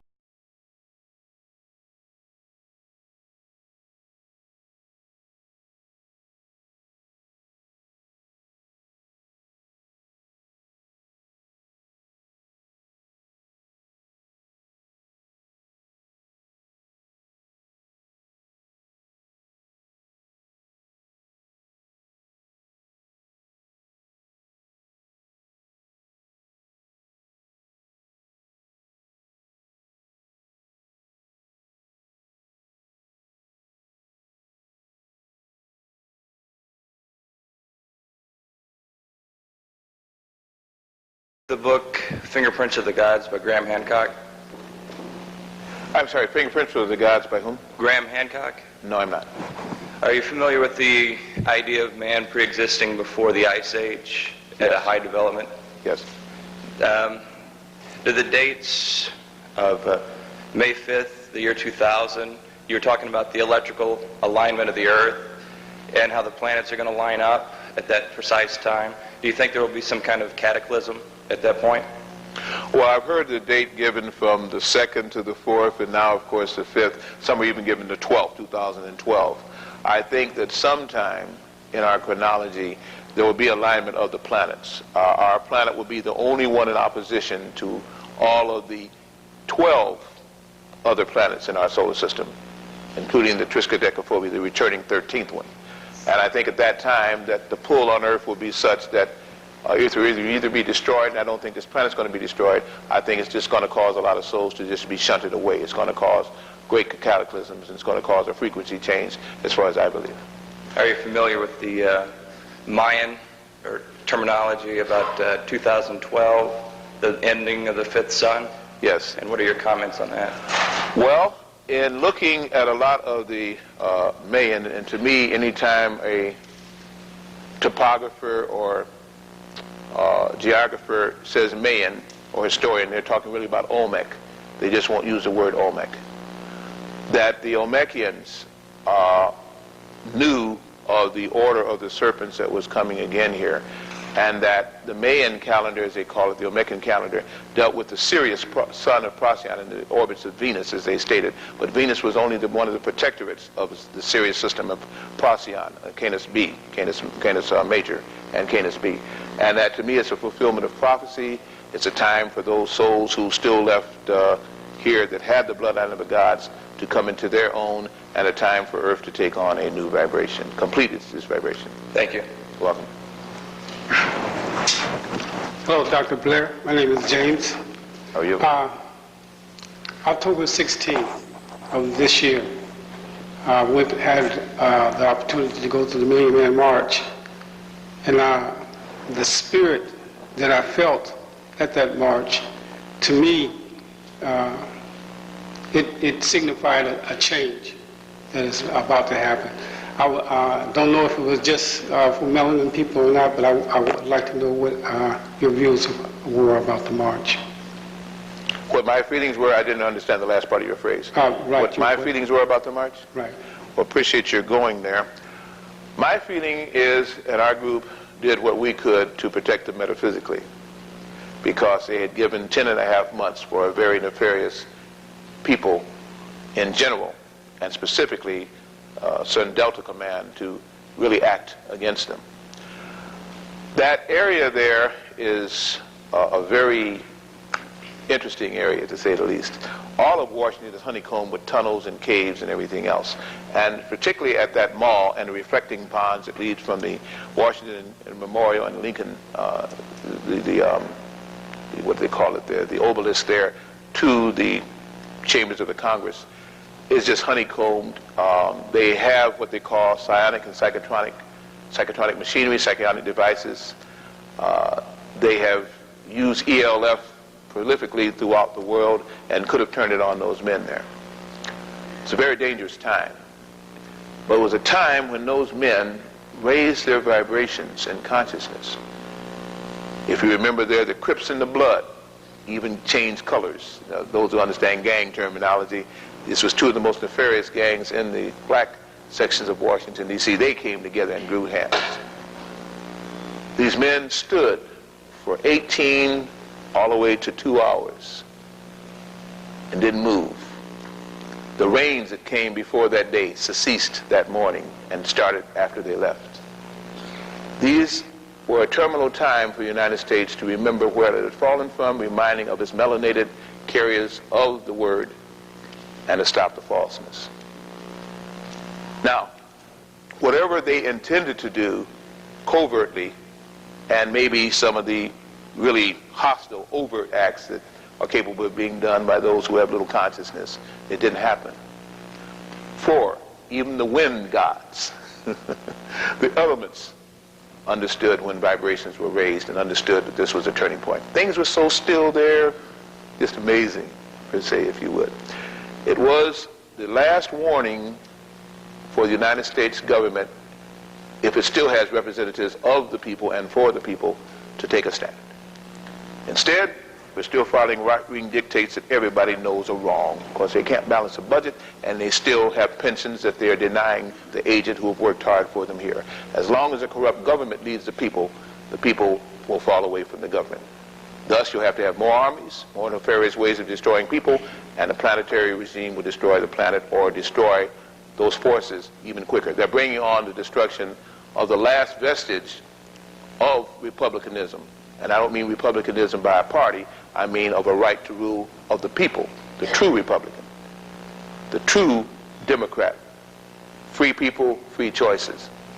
If that is not honored, and Bosnia, and the fact that they're about to send troops over there shows it's not going to be honored, because there's 150,000 foreign troops now in the United States. Never before has an invading army not had to invade, to have that much manpower here, not even again from the time of War of England. And with the Olympics, you're going to see a lot of changes here. They're all going to be bad, because the evil must always be shown for what it is before people will actually turn for righteousness. So I think that that was a turning point in the history when 2 million or more black men came together in peace. Not 400,000, even they had to lie about that. Some people just can't tell truth anymore. So as a consequence, if you lie to yourself, you can lie to anybody, and if you lie to yourself, your soul is threatened, and they set up their own destruction. I think it was a turning point that all of us should really remember, because it happened in our lifetimes. Thank you.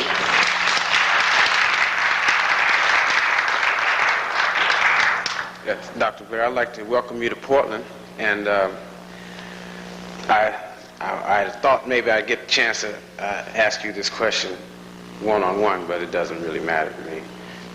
I'm glad that there's someone who obviously is way far out in front as a front runner, way out there. When I was in prison in 1984, I was under the influence of some marijuana, for one thing, and I'm a praying person. And because I was under the influence, I didn't want to pray. But I had been looking at this picture that somebody had sent me of a pyramid, and things started making a lot of sense to me. And I thought it was probably a period of time, maybe 2 hours, but later on I found out it was just a matter of minutes. And all this information that started making connections started leading to that same one thing, that was God. And because I was so grateful for this information, I felt like I was wanted to pray, but I said, no, I'll wait, because I was under influence. But I was like a voice telling me to say, no, you need to pray. I wouldn't do it for about 5 minutes, and then finally I was like forced to pray. And I went down so fast on this cement floor that I ruptured blood vessels in my eye, and I couldn't see out of my left eye for a whole year. And I'm saying this because one of the things that I seen was like that eye on that pyramid. I was able to look through the pyramid, and I'm real close to that pyramid. Never been on a pilgrimage, and in some ways I feel like I don't need to, because for at least 3 or 4 days I couldn't think of nothing that I didn't have the answer for. So and then after I got out of prison, I was scared I would maybe even get killed in there. I said, well, I didn't woke up and I'm in the lion's den. So after I got out, and I kept all this information to myself. But at any rate, I was thinking that there's something special about this northwest corner. I studied, not to be no Mason, I'm a Muslim, but I looked into Masonry, and I found out one of the things that they joke about is having all this information in front of people's faces, and they don't know nothing about it. They consider that 85% of the people are unworthy of this type of information. But they talk about the northwest corner a lot in Masonry, and Hiram being raised. And I always looked at this country as being like Solomon's Temple, and Oregon and Washington or wherever being the northwest corner. So I felt like you coming here, you may have gotten some kind of, I felt like this area was special. You know what I'm saying? And I felt like some of the people that I know and some of the things that we talk about make this area special. So the question was not necessarily a question, but I just wanted to know how you felt about that, how you feel about, certain areas having more meaning or less meaning or some kind of significance to this particular Oregon and Washington area. This area is very special. The United States at this time is very special. the fault lines that run here. And I have a booklet of prophecies. I think it might have either been left on the airlines, or my members of my group took it down to LA. That's where I'll be going tomorrow. So I don't have it here. It's only $3.50. If you're interested, you can write to us. We can mail it to you. And it lists also the 20 most earthquake-prone cities in the United States and why. Here, if I'm not mistaken, is the Rampado Fault, the area again that, and I don't like to speak things that I don't know. I really need reference to that because it was well researched, and there are a number of fault lines outside of just the one that we hear about in California that run here in Vancouver and on the islands and the oceans, of course, the lakes that are there. This area is also special because it is part of the California-Oregon Strip, and metaphysics teaches that everything west of the Rocky Mountains is not supposed to be here or was not here at one time. The land that was extant at that time was crashed into by the vestiges of Lemuria, or Mu, or Pan as it was called, one of the so-called lost continents. And this is why everything west of the Rockies, where you are, and in California, grows larger, is different, has more oxygenating capacity. It's a whole different vibration that was here. Here was also part of the last so-called ice age, which I call magnetic calamity, where part of what we now call Canada, which at one time was very fertile, and the last outpost, shall we say, islands of a very fertile continent, was also full of a very strong vibration, and all of these vibrations got superimposed, it meshed together, forming what is called the Rocky Mountain Range. The vibrations here were like a higher sequence. There was a choice here where people could diversify. They could take a high road or a low road, and they could do so with ease. There was a time here again where the very trees, and of course there's always given something to let you know the Oregon vortex was your means here, just like the Nile when the extraterrestrials reversed the Nile. That was their sign there, that these were holy lands. That these were lands where magnetic anomalies could happen, and you could raise frequency or lower frequency. You have choices when you come to places like this. There are 16 places like this on the earth. I think that here, the way you are going to go was tested by Russia in either 86, 87, or 78, 79, with this project by which they used the staccato woodpecker ELF waves from Riga in Siberia and bombarded people here in Eugenie, Oregon. If you go back and check out the history about 10 years ago, you find that the crime rate went up there. They used this as a test module during the so-called Cold War, which really never was. It's just a time when supposedly there was a different enemy, communism this time, to test people out here in Oregon to find out how they would react to the woodpecker effect, what they call the ELF subliminal waves.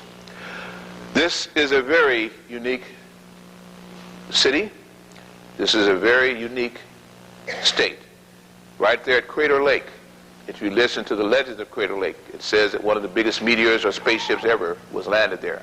Of course, many people think the Native Americans are all foolish, so they don't respect so-called Indian legends, because they're not Indians. That's why we refer to them as Native Americans. They had their own tribes. Columbus, of course, was an interesting person.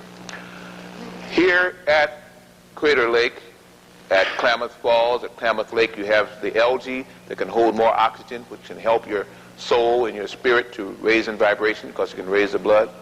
And still, you have two brothers that are fighting about this, Victor Coleman and Darrell Coleman, who one took the high road and refused to subliminate and to genetically find a cause for AIDS, and Darrell Coleman, who has very little intellectual sense as far as his brother, who's a genius. Even they fight right there on the left. Here you have good and bad, and what I'm simply saying is you can take the high road or you can take the low road. You and your thoughts can either make an earthquake happen here, they can cause such destructions that all of you will be in tears, or within the next 2 years you can so change it and act as a model to avert all of that. This is why you're going to find more metaphysical things happening here. The tremors will come back again. Mount St. Helens won't go off just yet. You get warnings, because good people always get warnings. But how you think, how your races live, how your politics live, how your religious faction lives, and truth will decide what you're going to do with Portland, Oregon, and all of Oregon itself. Of course, it's just the tip, shall we say, of the coming cataclysm. Okay.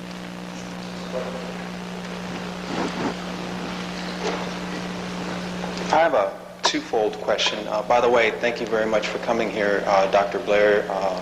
I think the information that you have to impart here is critical in our development as melanated people, people of color, black people, whatever term that is comfortable. The first question is for someone who couldn't be here, and that is, what is the history of the white race? I personally have heard two stories, one under the teachings of the Honorable Elijah Muhammad, and the other one is Dogon allegory, the story of Lulu and Mello. So I'd like to get your insight on that. The second question is dovetailing off of the last questioner, and that is when might we expect some of these natural disasters to occur? And the B part of that question is, should we flee for more stable ground to the east, or should we just remain and wait to see what happens? Okay. First of all, I thank you for the compliment. I don't know if you're going to appreciate my answer, but I do thank you for having stated at the onset that you were glad that I came. I will not get into the origin of race because we're too racist in this country. I have given you the origin in metaphors here today. Definitely there is a difference between the races. And there are four basic ones, not five, but four basic races again. The planet will tell you where everybody came from simply because those that cannot adapt to the new melanin that is latent in all genetic structures, white, yellow also have melanin, will simply cease to exist. They will get sick and they will die.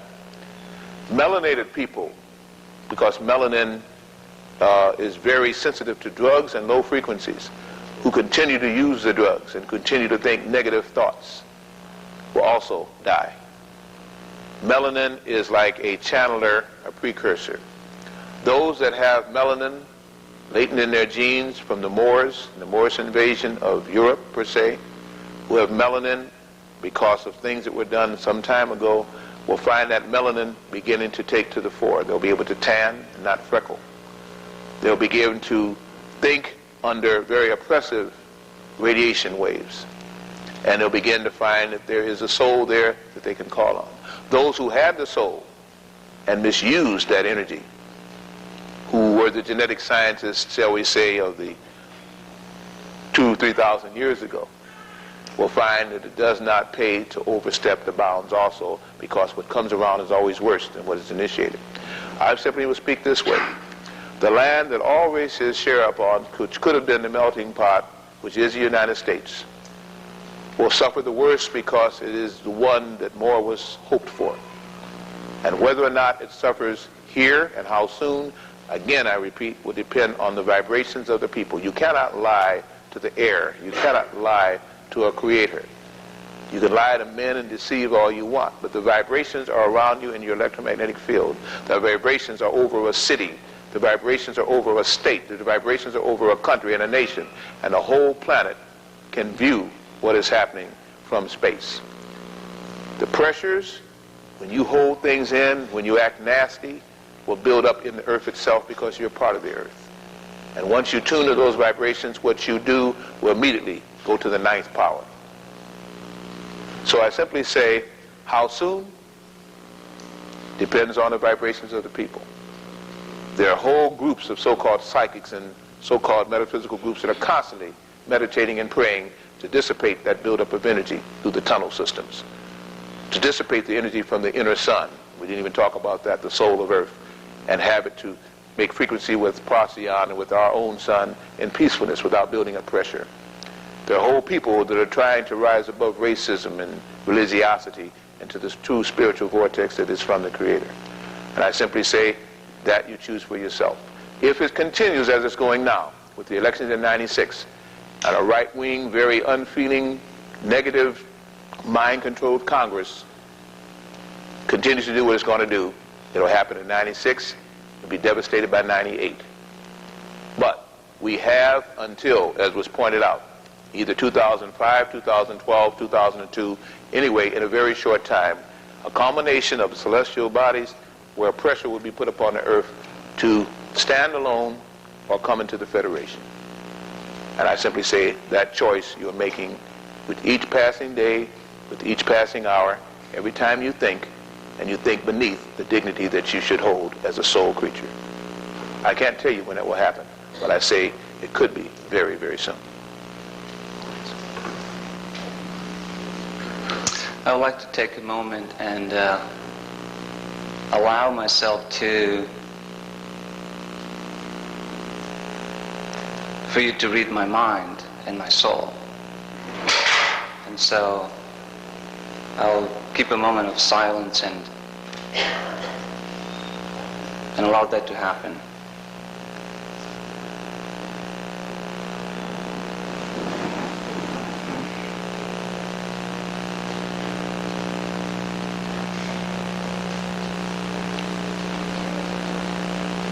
All right, will you audibly speak? I did not hear you.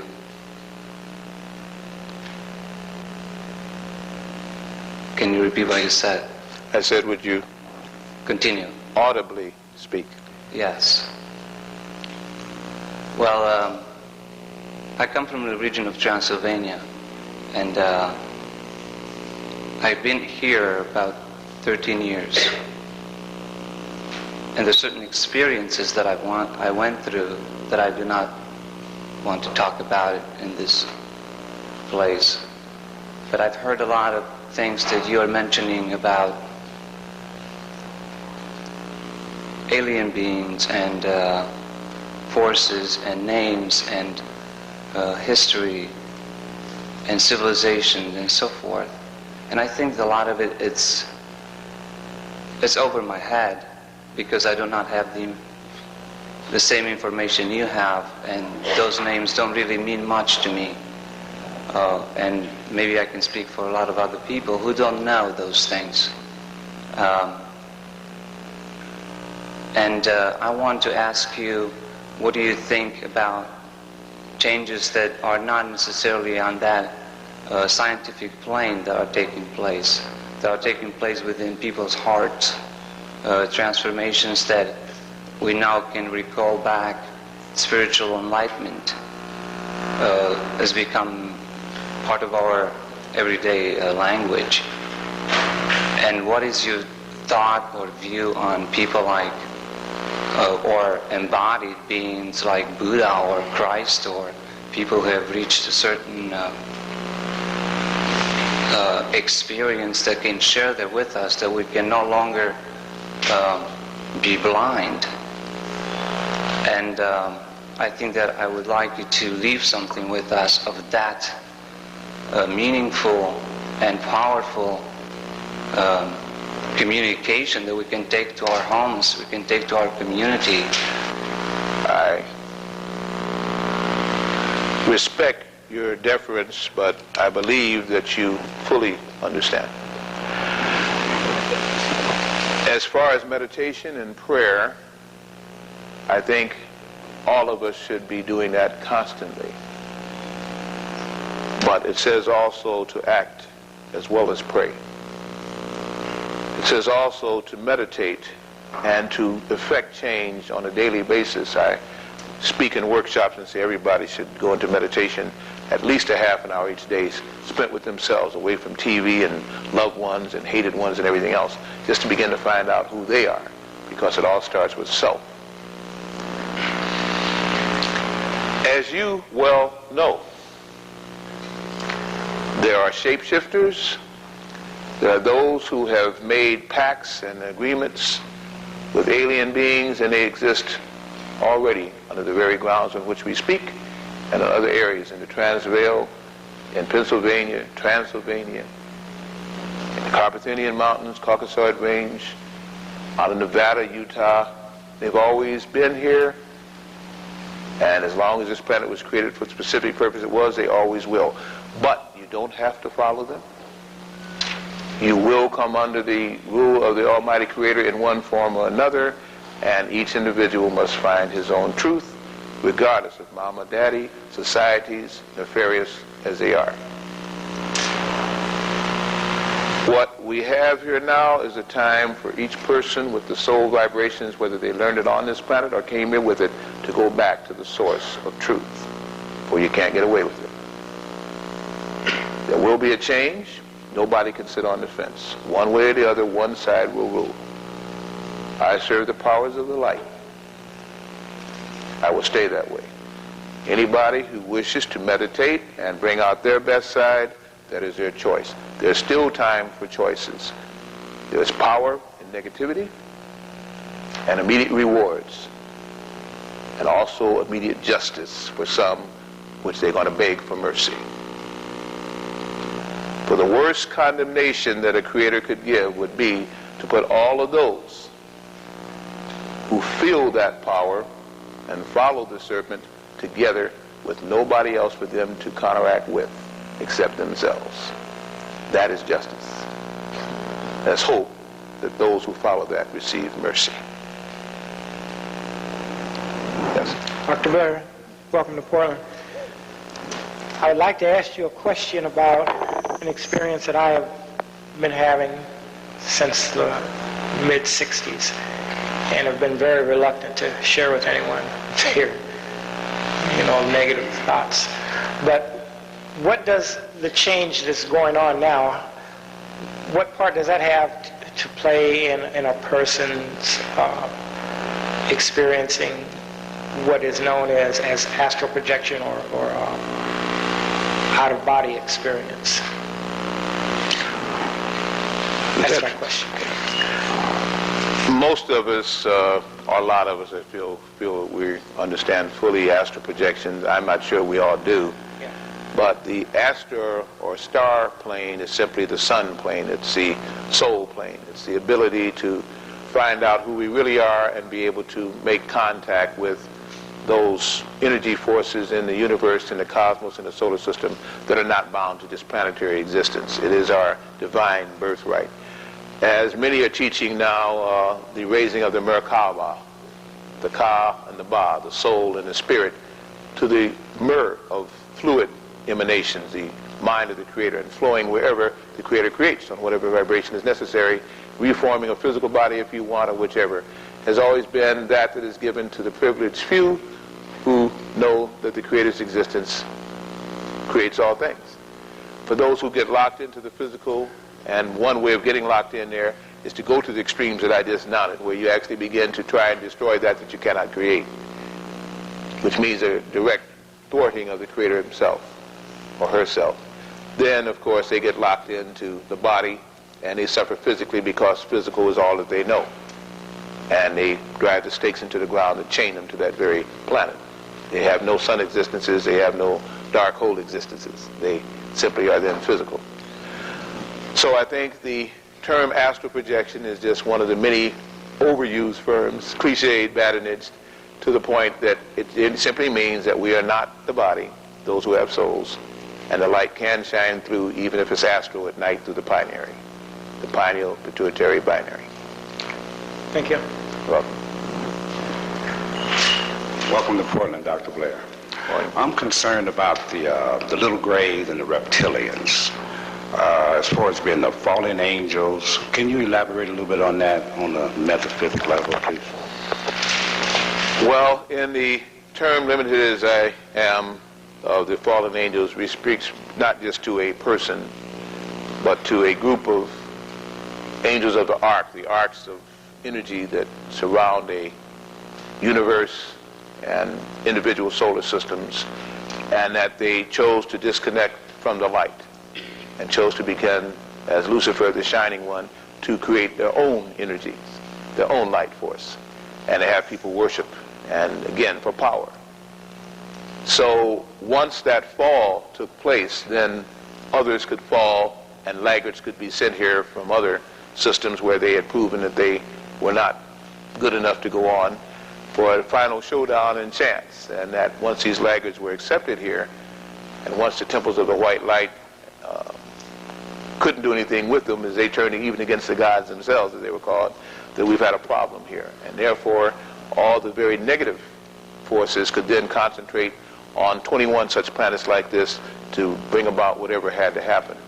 But these serve as, shall we say, guideposts as to what will happen in the future, which we're creating at the present. For our past has been someone's future is our past. All things interchange.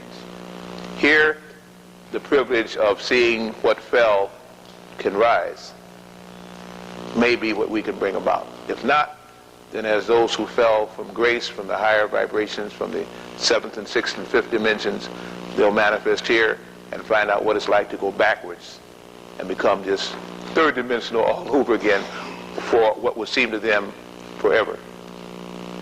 That would be the worst curse that could ever be put upon people who fell away from truth. For those who then have found that it wasn't worth it, and for those who came to try and teach and help, they'll get their rewards too. For they will be the new gods, not the creator, but the new gods of the universe. That's my truth. Good evening and welcome to Portland. My name is Barbara.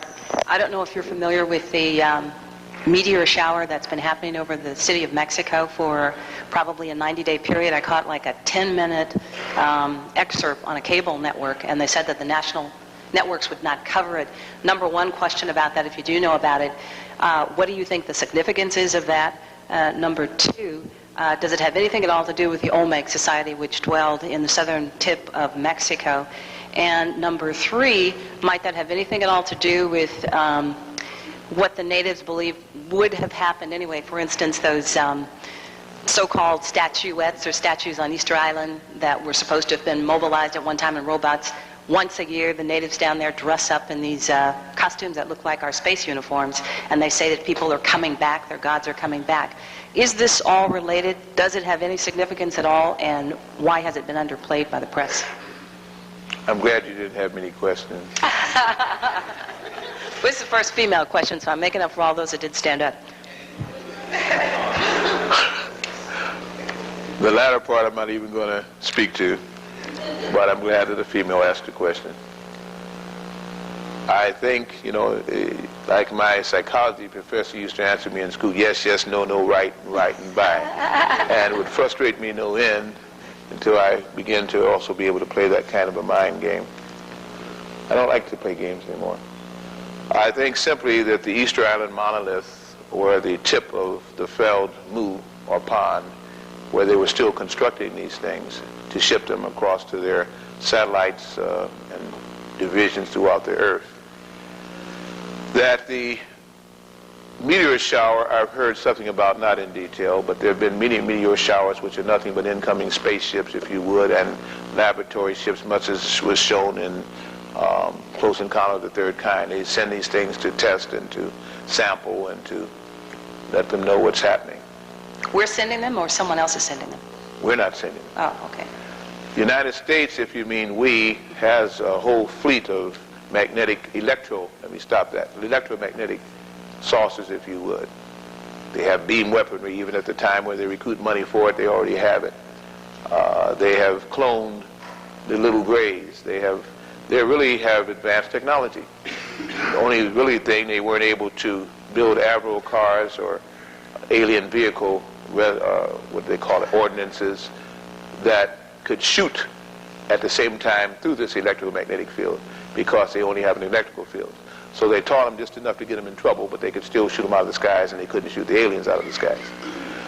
The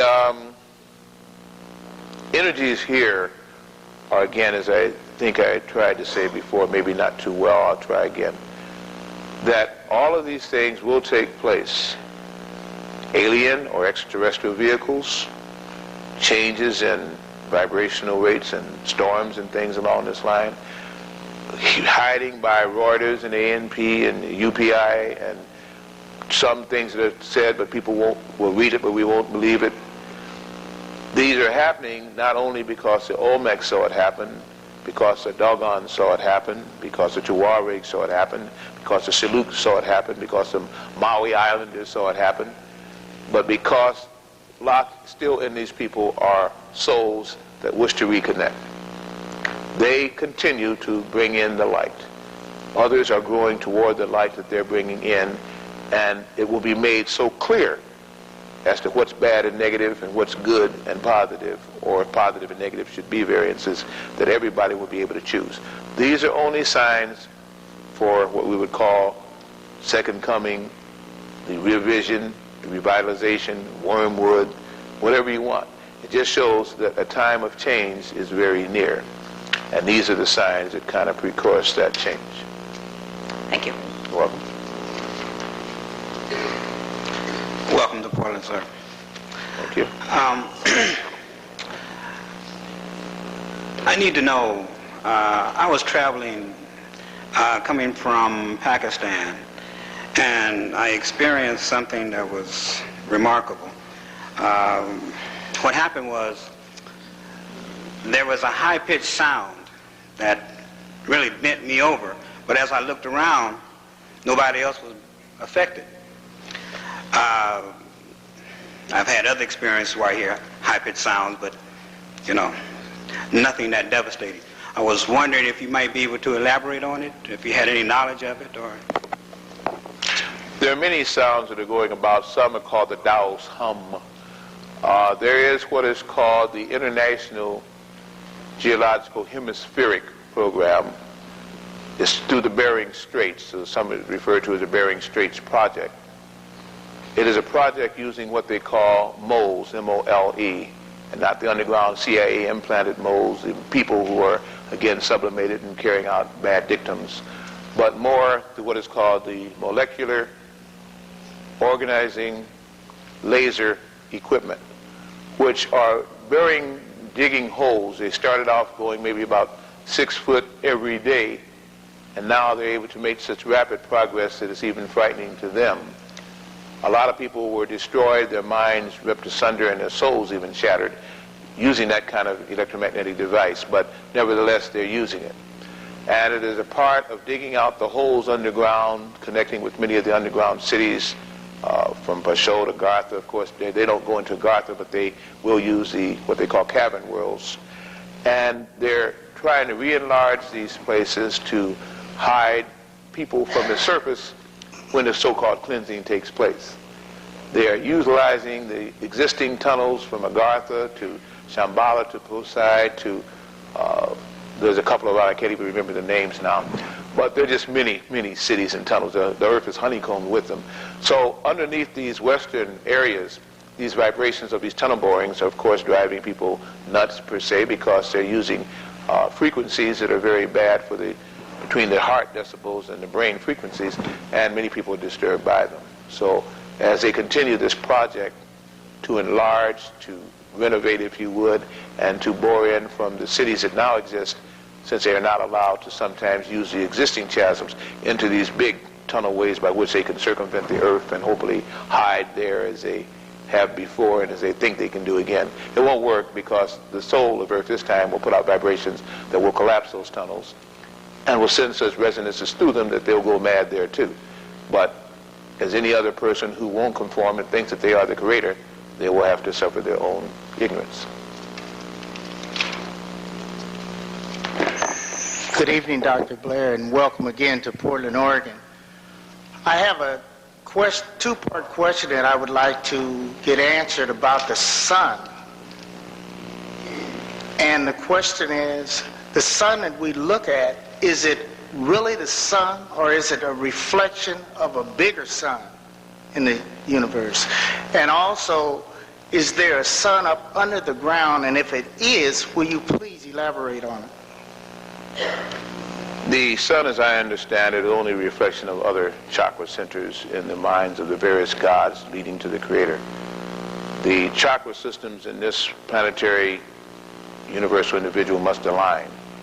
And so the centers are the suns, which emit frequencies to keep physical, etheric, astral, and mental, well, not mental, but astral, separate and balanced at the same time, are what the sun systems are. There are said to be people that live on the sun. There can be sun existences. Then there are whole worlds and universes without suns, where the people create their own light, create their own energy centers, and create again their own suns. Those are the sons of the sun. At the same time, this planet, and all planets are hollow, have a central sun, which is the soul of that planet. Any planet created without that, such as our moon, even though it's hollow too, is a artificial satellite set in by the provinces of the what they call serpent people, or the ones that are not of the faith, to set up an electrical field to imbalance all planets and to control the people and sublimate them.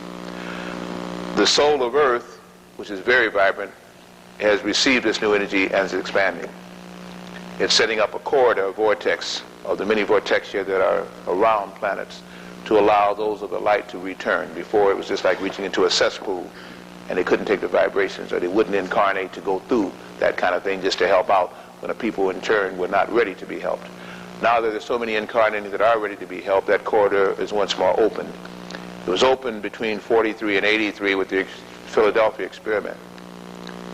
It's been kept open through negative means, but now it will be used also as a passage as the various corridors and things that are on Earth revibrate to open up many corridors now where advanced people and higher minds and higher souls can now re-enter, and those that are here can reawaken. It's a time of change. So yes, I believe in the inner sun and outer sun and the corridor of the suns, as they call it, the vortex path. Good evening, Dr. Blair. My name is Stella, and I have, I think, 3 questions. First of all, I'd like to know about the reptilians. About which? The reptilians. I'd like to know, from a scale to 1, from 1 to 10, how far did they fall, or how evolved were they? How evolved were the reptilians? Yes. And, you know, how low were their fall? How did they come about? Is that the question, or is there more? Pardon me? Was that it, or is there more? That's one. Okay. That's just one? Yeah. All right. Okay, I hope it's not going to be 20 questions here. Let's go with the first one again, because I can see this may be lengthy. Okay. To my understanding, the Dracons, as they're called, and Draconian, as they would call it again, existed as a 13th planet right on the perimeter. We are actually supposed to be in the Canis Major, Canis Minor, Sirius system.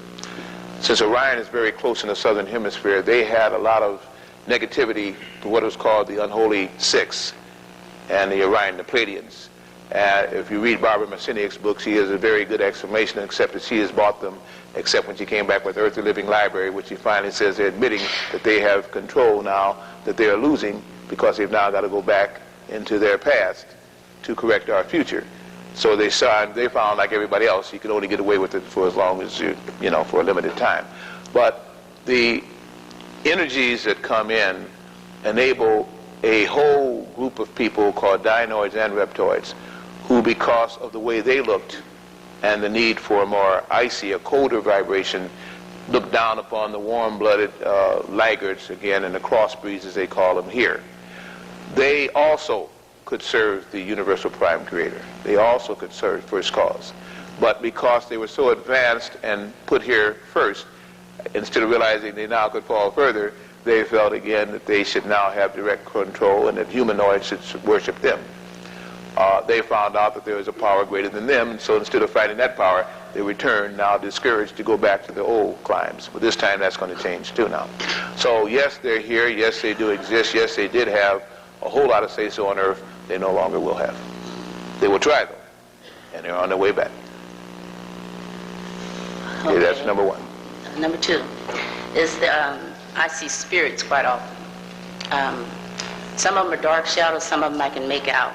For instance, there's a lady in blue that walks up and down the hall all the time. There are three to four people that have come in and have seen this lady.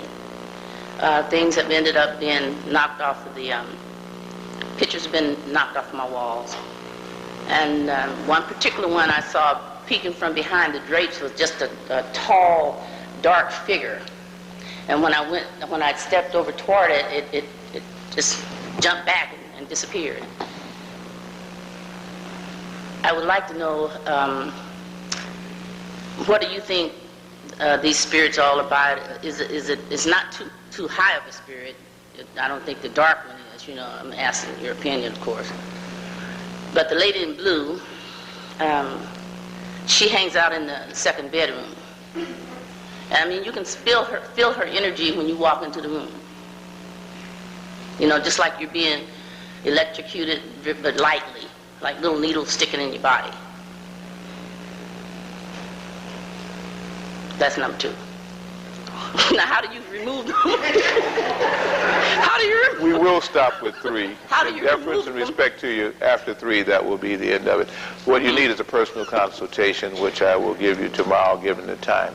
Okay. If you read the book by, I can't think of the lady's name. She writes about the crops, Morden Howell.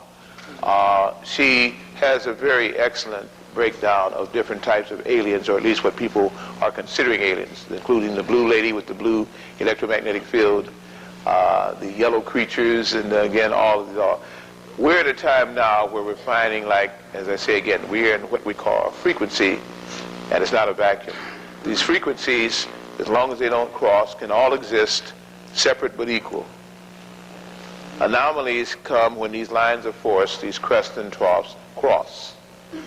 And now they have warping machinery that can cause the dimensionals to frequency downward into our dimension. They enter into rooms. They use technology to do what used to be Merkabas and spiritual awakening used to be able to do. They can do this now because, as I say, they're in between a time of flux, in between the next dimension, the next frequency, and this one. Pretty soon those operators will find that they'll get stuck in between time and in between frequencies. That's hell. But yet they still play games by going to lower dimensions to laud what they haven't when other dimensions above them also watch. The watchers also seek, the seekers also watch. People play games in consciousness. They can do so on this planet, as I say, because there's 21 special ones. But soon that's going to change. What is happening with you may be because of the building, because of who you are and don't know who you are, because of whatever little abyss or vortex has been opened in that building or in your consciousness. I would no more even begin to try and tell you how to adjust that before an audience than I would personally if you are not right. If you are right, you already have been told what you shouldn't have done or what you should do to help that situation. Stop listening so much to others who don't understand and cleanse the self that you know you do understand. Okay? Grandmother and auntie are not always right. Right? Thank you. Okay. Thank you. Dr. Blair, it's good to see you. Good for you being here. Question. And it's dealing with this Pacific Northwest corner. I'm a 50-year-old black male from Mississippi as my home.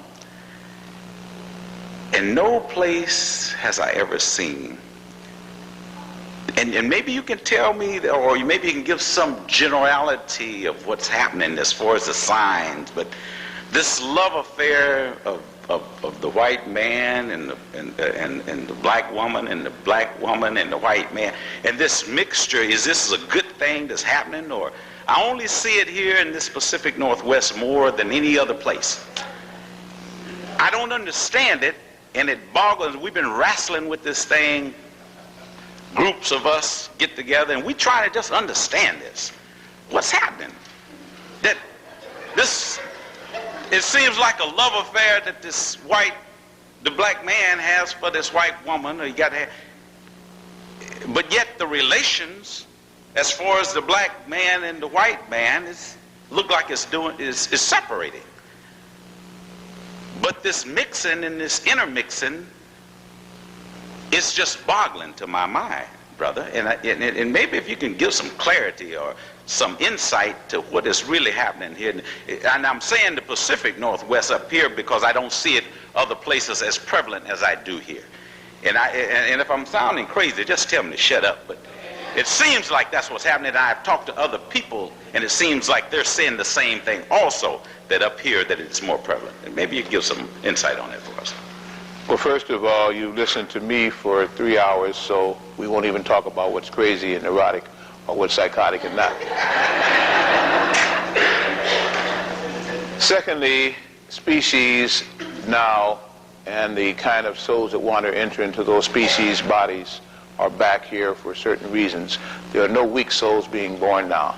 Some of the souls coming into existence now will walk over you. The kids, these children as we call them, are old souls, warrior souls, back here for specific reasons, all of them strong, all of them knowing what they want. And unless you put them in their place quickly, and the government is trying to stop you from doing that because they don't want you to recognize those souls that are coming in.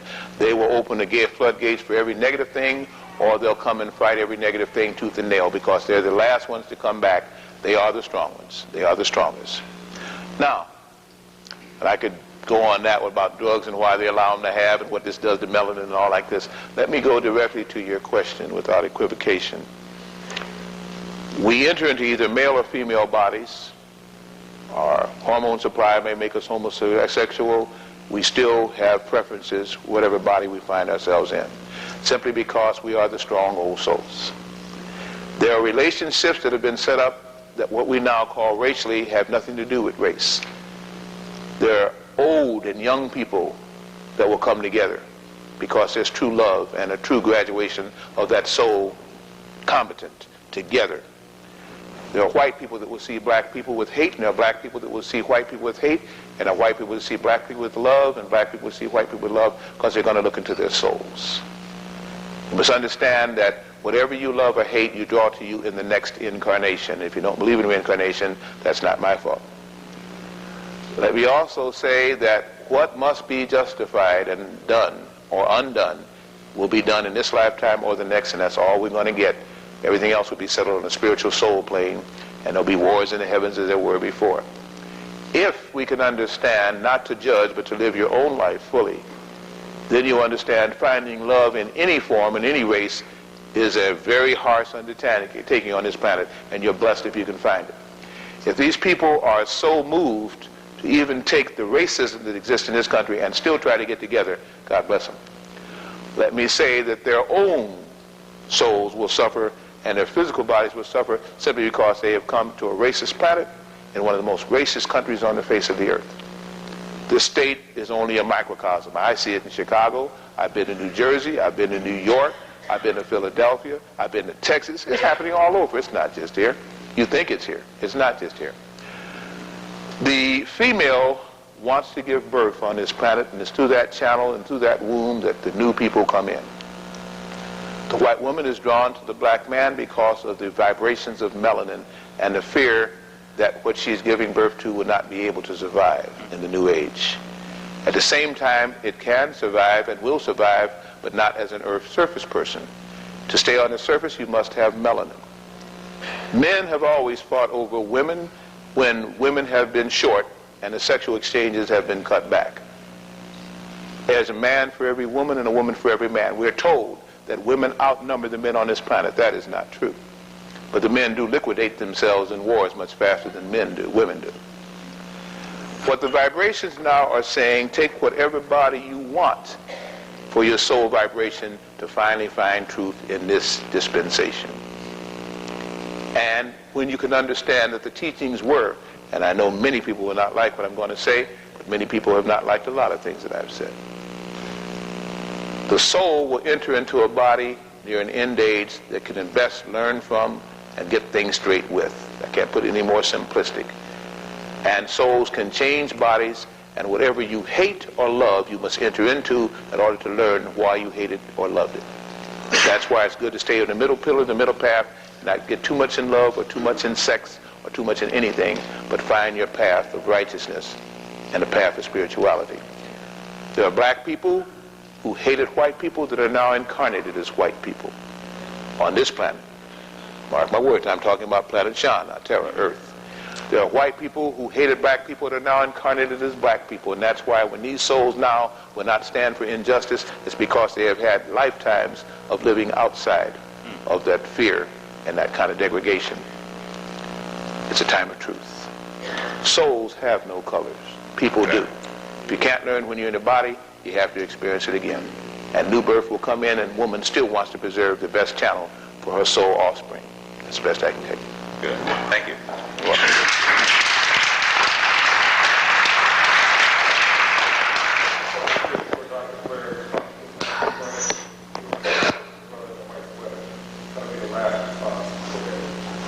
Thank you. By the way, too, after the last response to the brother in the white sweater, please don't everybody run away. I have a few other things I'd like to share with you, and you don't have to worry. I won't be here tomorrow to bore you. I'll be taking off again. Thank you. Yes. Okay, I just wanted to contribute a couple things that may have something to do with what you were talking about tonight. And one is that an alignment of planets has already occurred about 2 weeks ago in Sagittarius, 7 planets. And in ancient days, all they knew about was 7 planets, not the ones we know about today also. I think that's very important and has caused a lot of changes. And the second is that if you can expand your metaphor of the lizard people to include amphibians, consider the following. A person named Newt.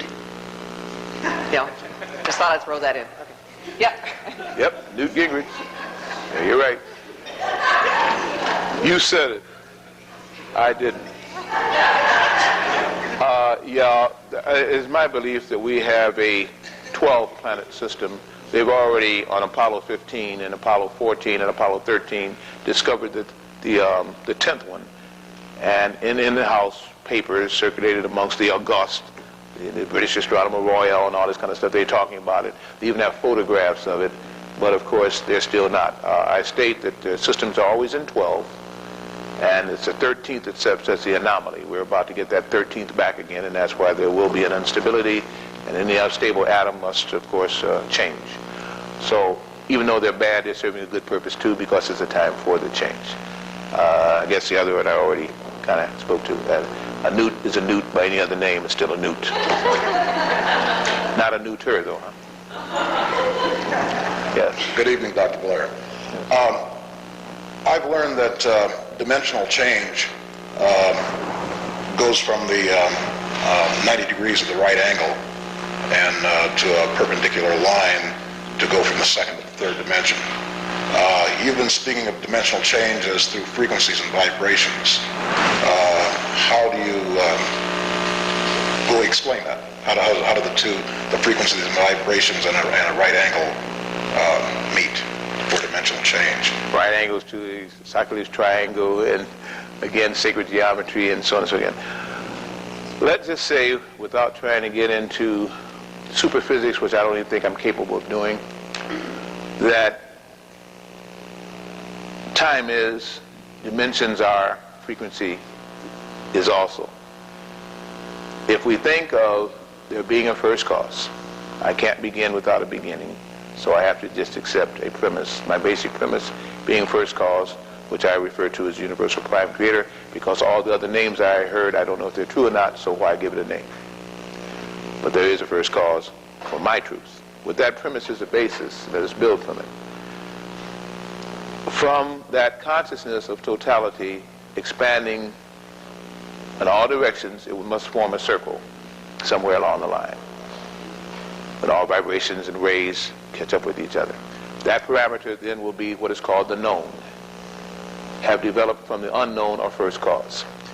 Then when you linearize that, making your box, your T-square, your triangle, your circle, you're seeing all the paradigms that may espouse from that beginning. And thus is developed sacred geometry. You find again in sacred geometry they still use the flower and cross circles, which creates a new dimension.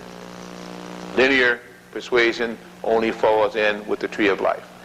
In Dronvello Melchizedek's book, everything in this book is true, but everything in this book is really good. But what's the name of that one again?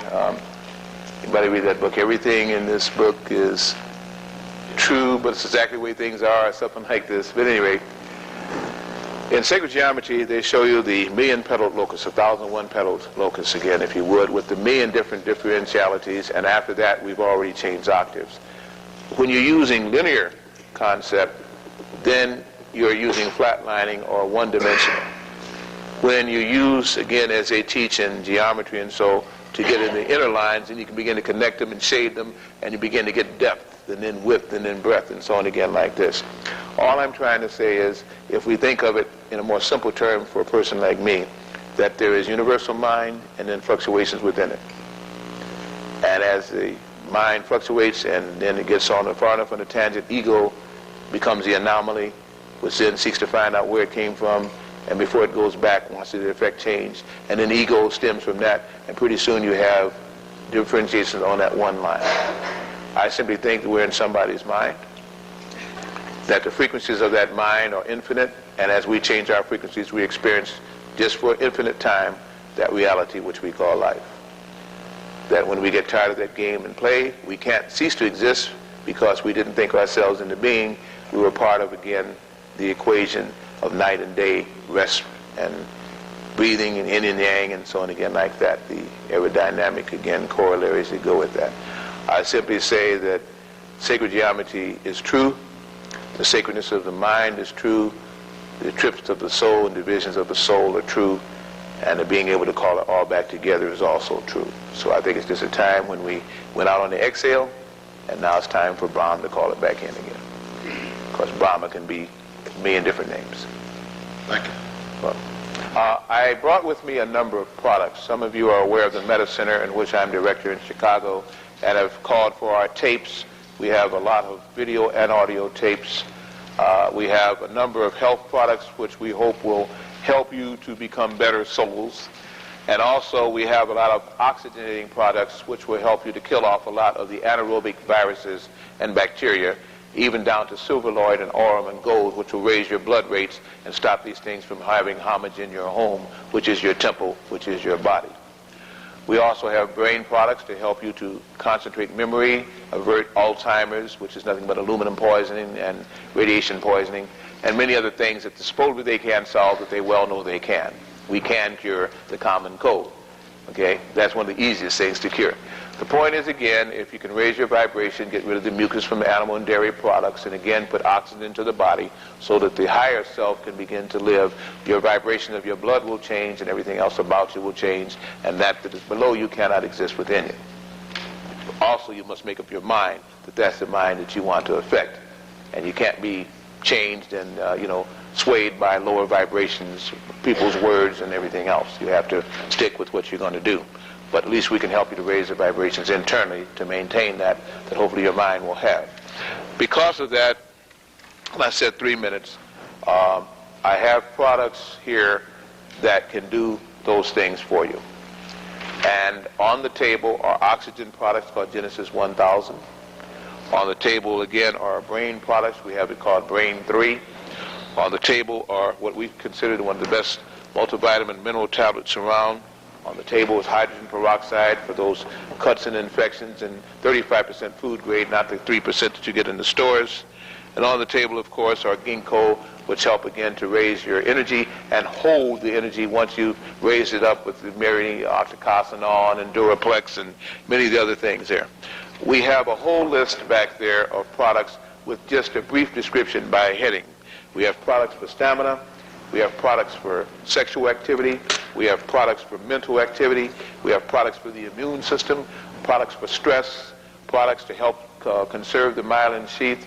We have products for just about everything. The only thing we say, we research them as best we can, and they are the best in the line that we can get. We have superior products, and we label them as such. We have excellent products, and we have good products. Knowingly, we will not sell you bad products again. Again, if you wish to buy any of those things, it makes my plane trip less burdensome. I don't have to pay the $40 for the extra box. And if you don't, I'll sell them someplace else. I only hope that you did hear what I did have to say. But also for those of you on a very monetary basis or into multi-level marketing, we have a way where you can sell some of the products and make money also again. Either way, the monetary system won't be lasting too much longer anyway. I'd say enjoy yourself while you can. Make life happier during this season for others as well as yourself, and feel the vibrations of goodness, not just at Christmas, but all year through. The planet will enjoy it. I definitely enjoy it, and so will those you love, who may even begin to love you. Thank you so much. Creator bless you.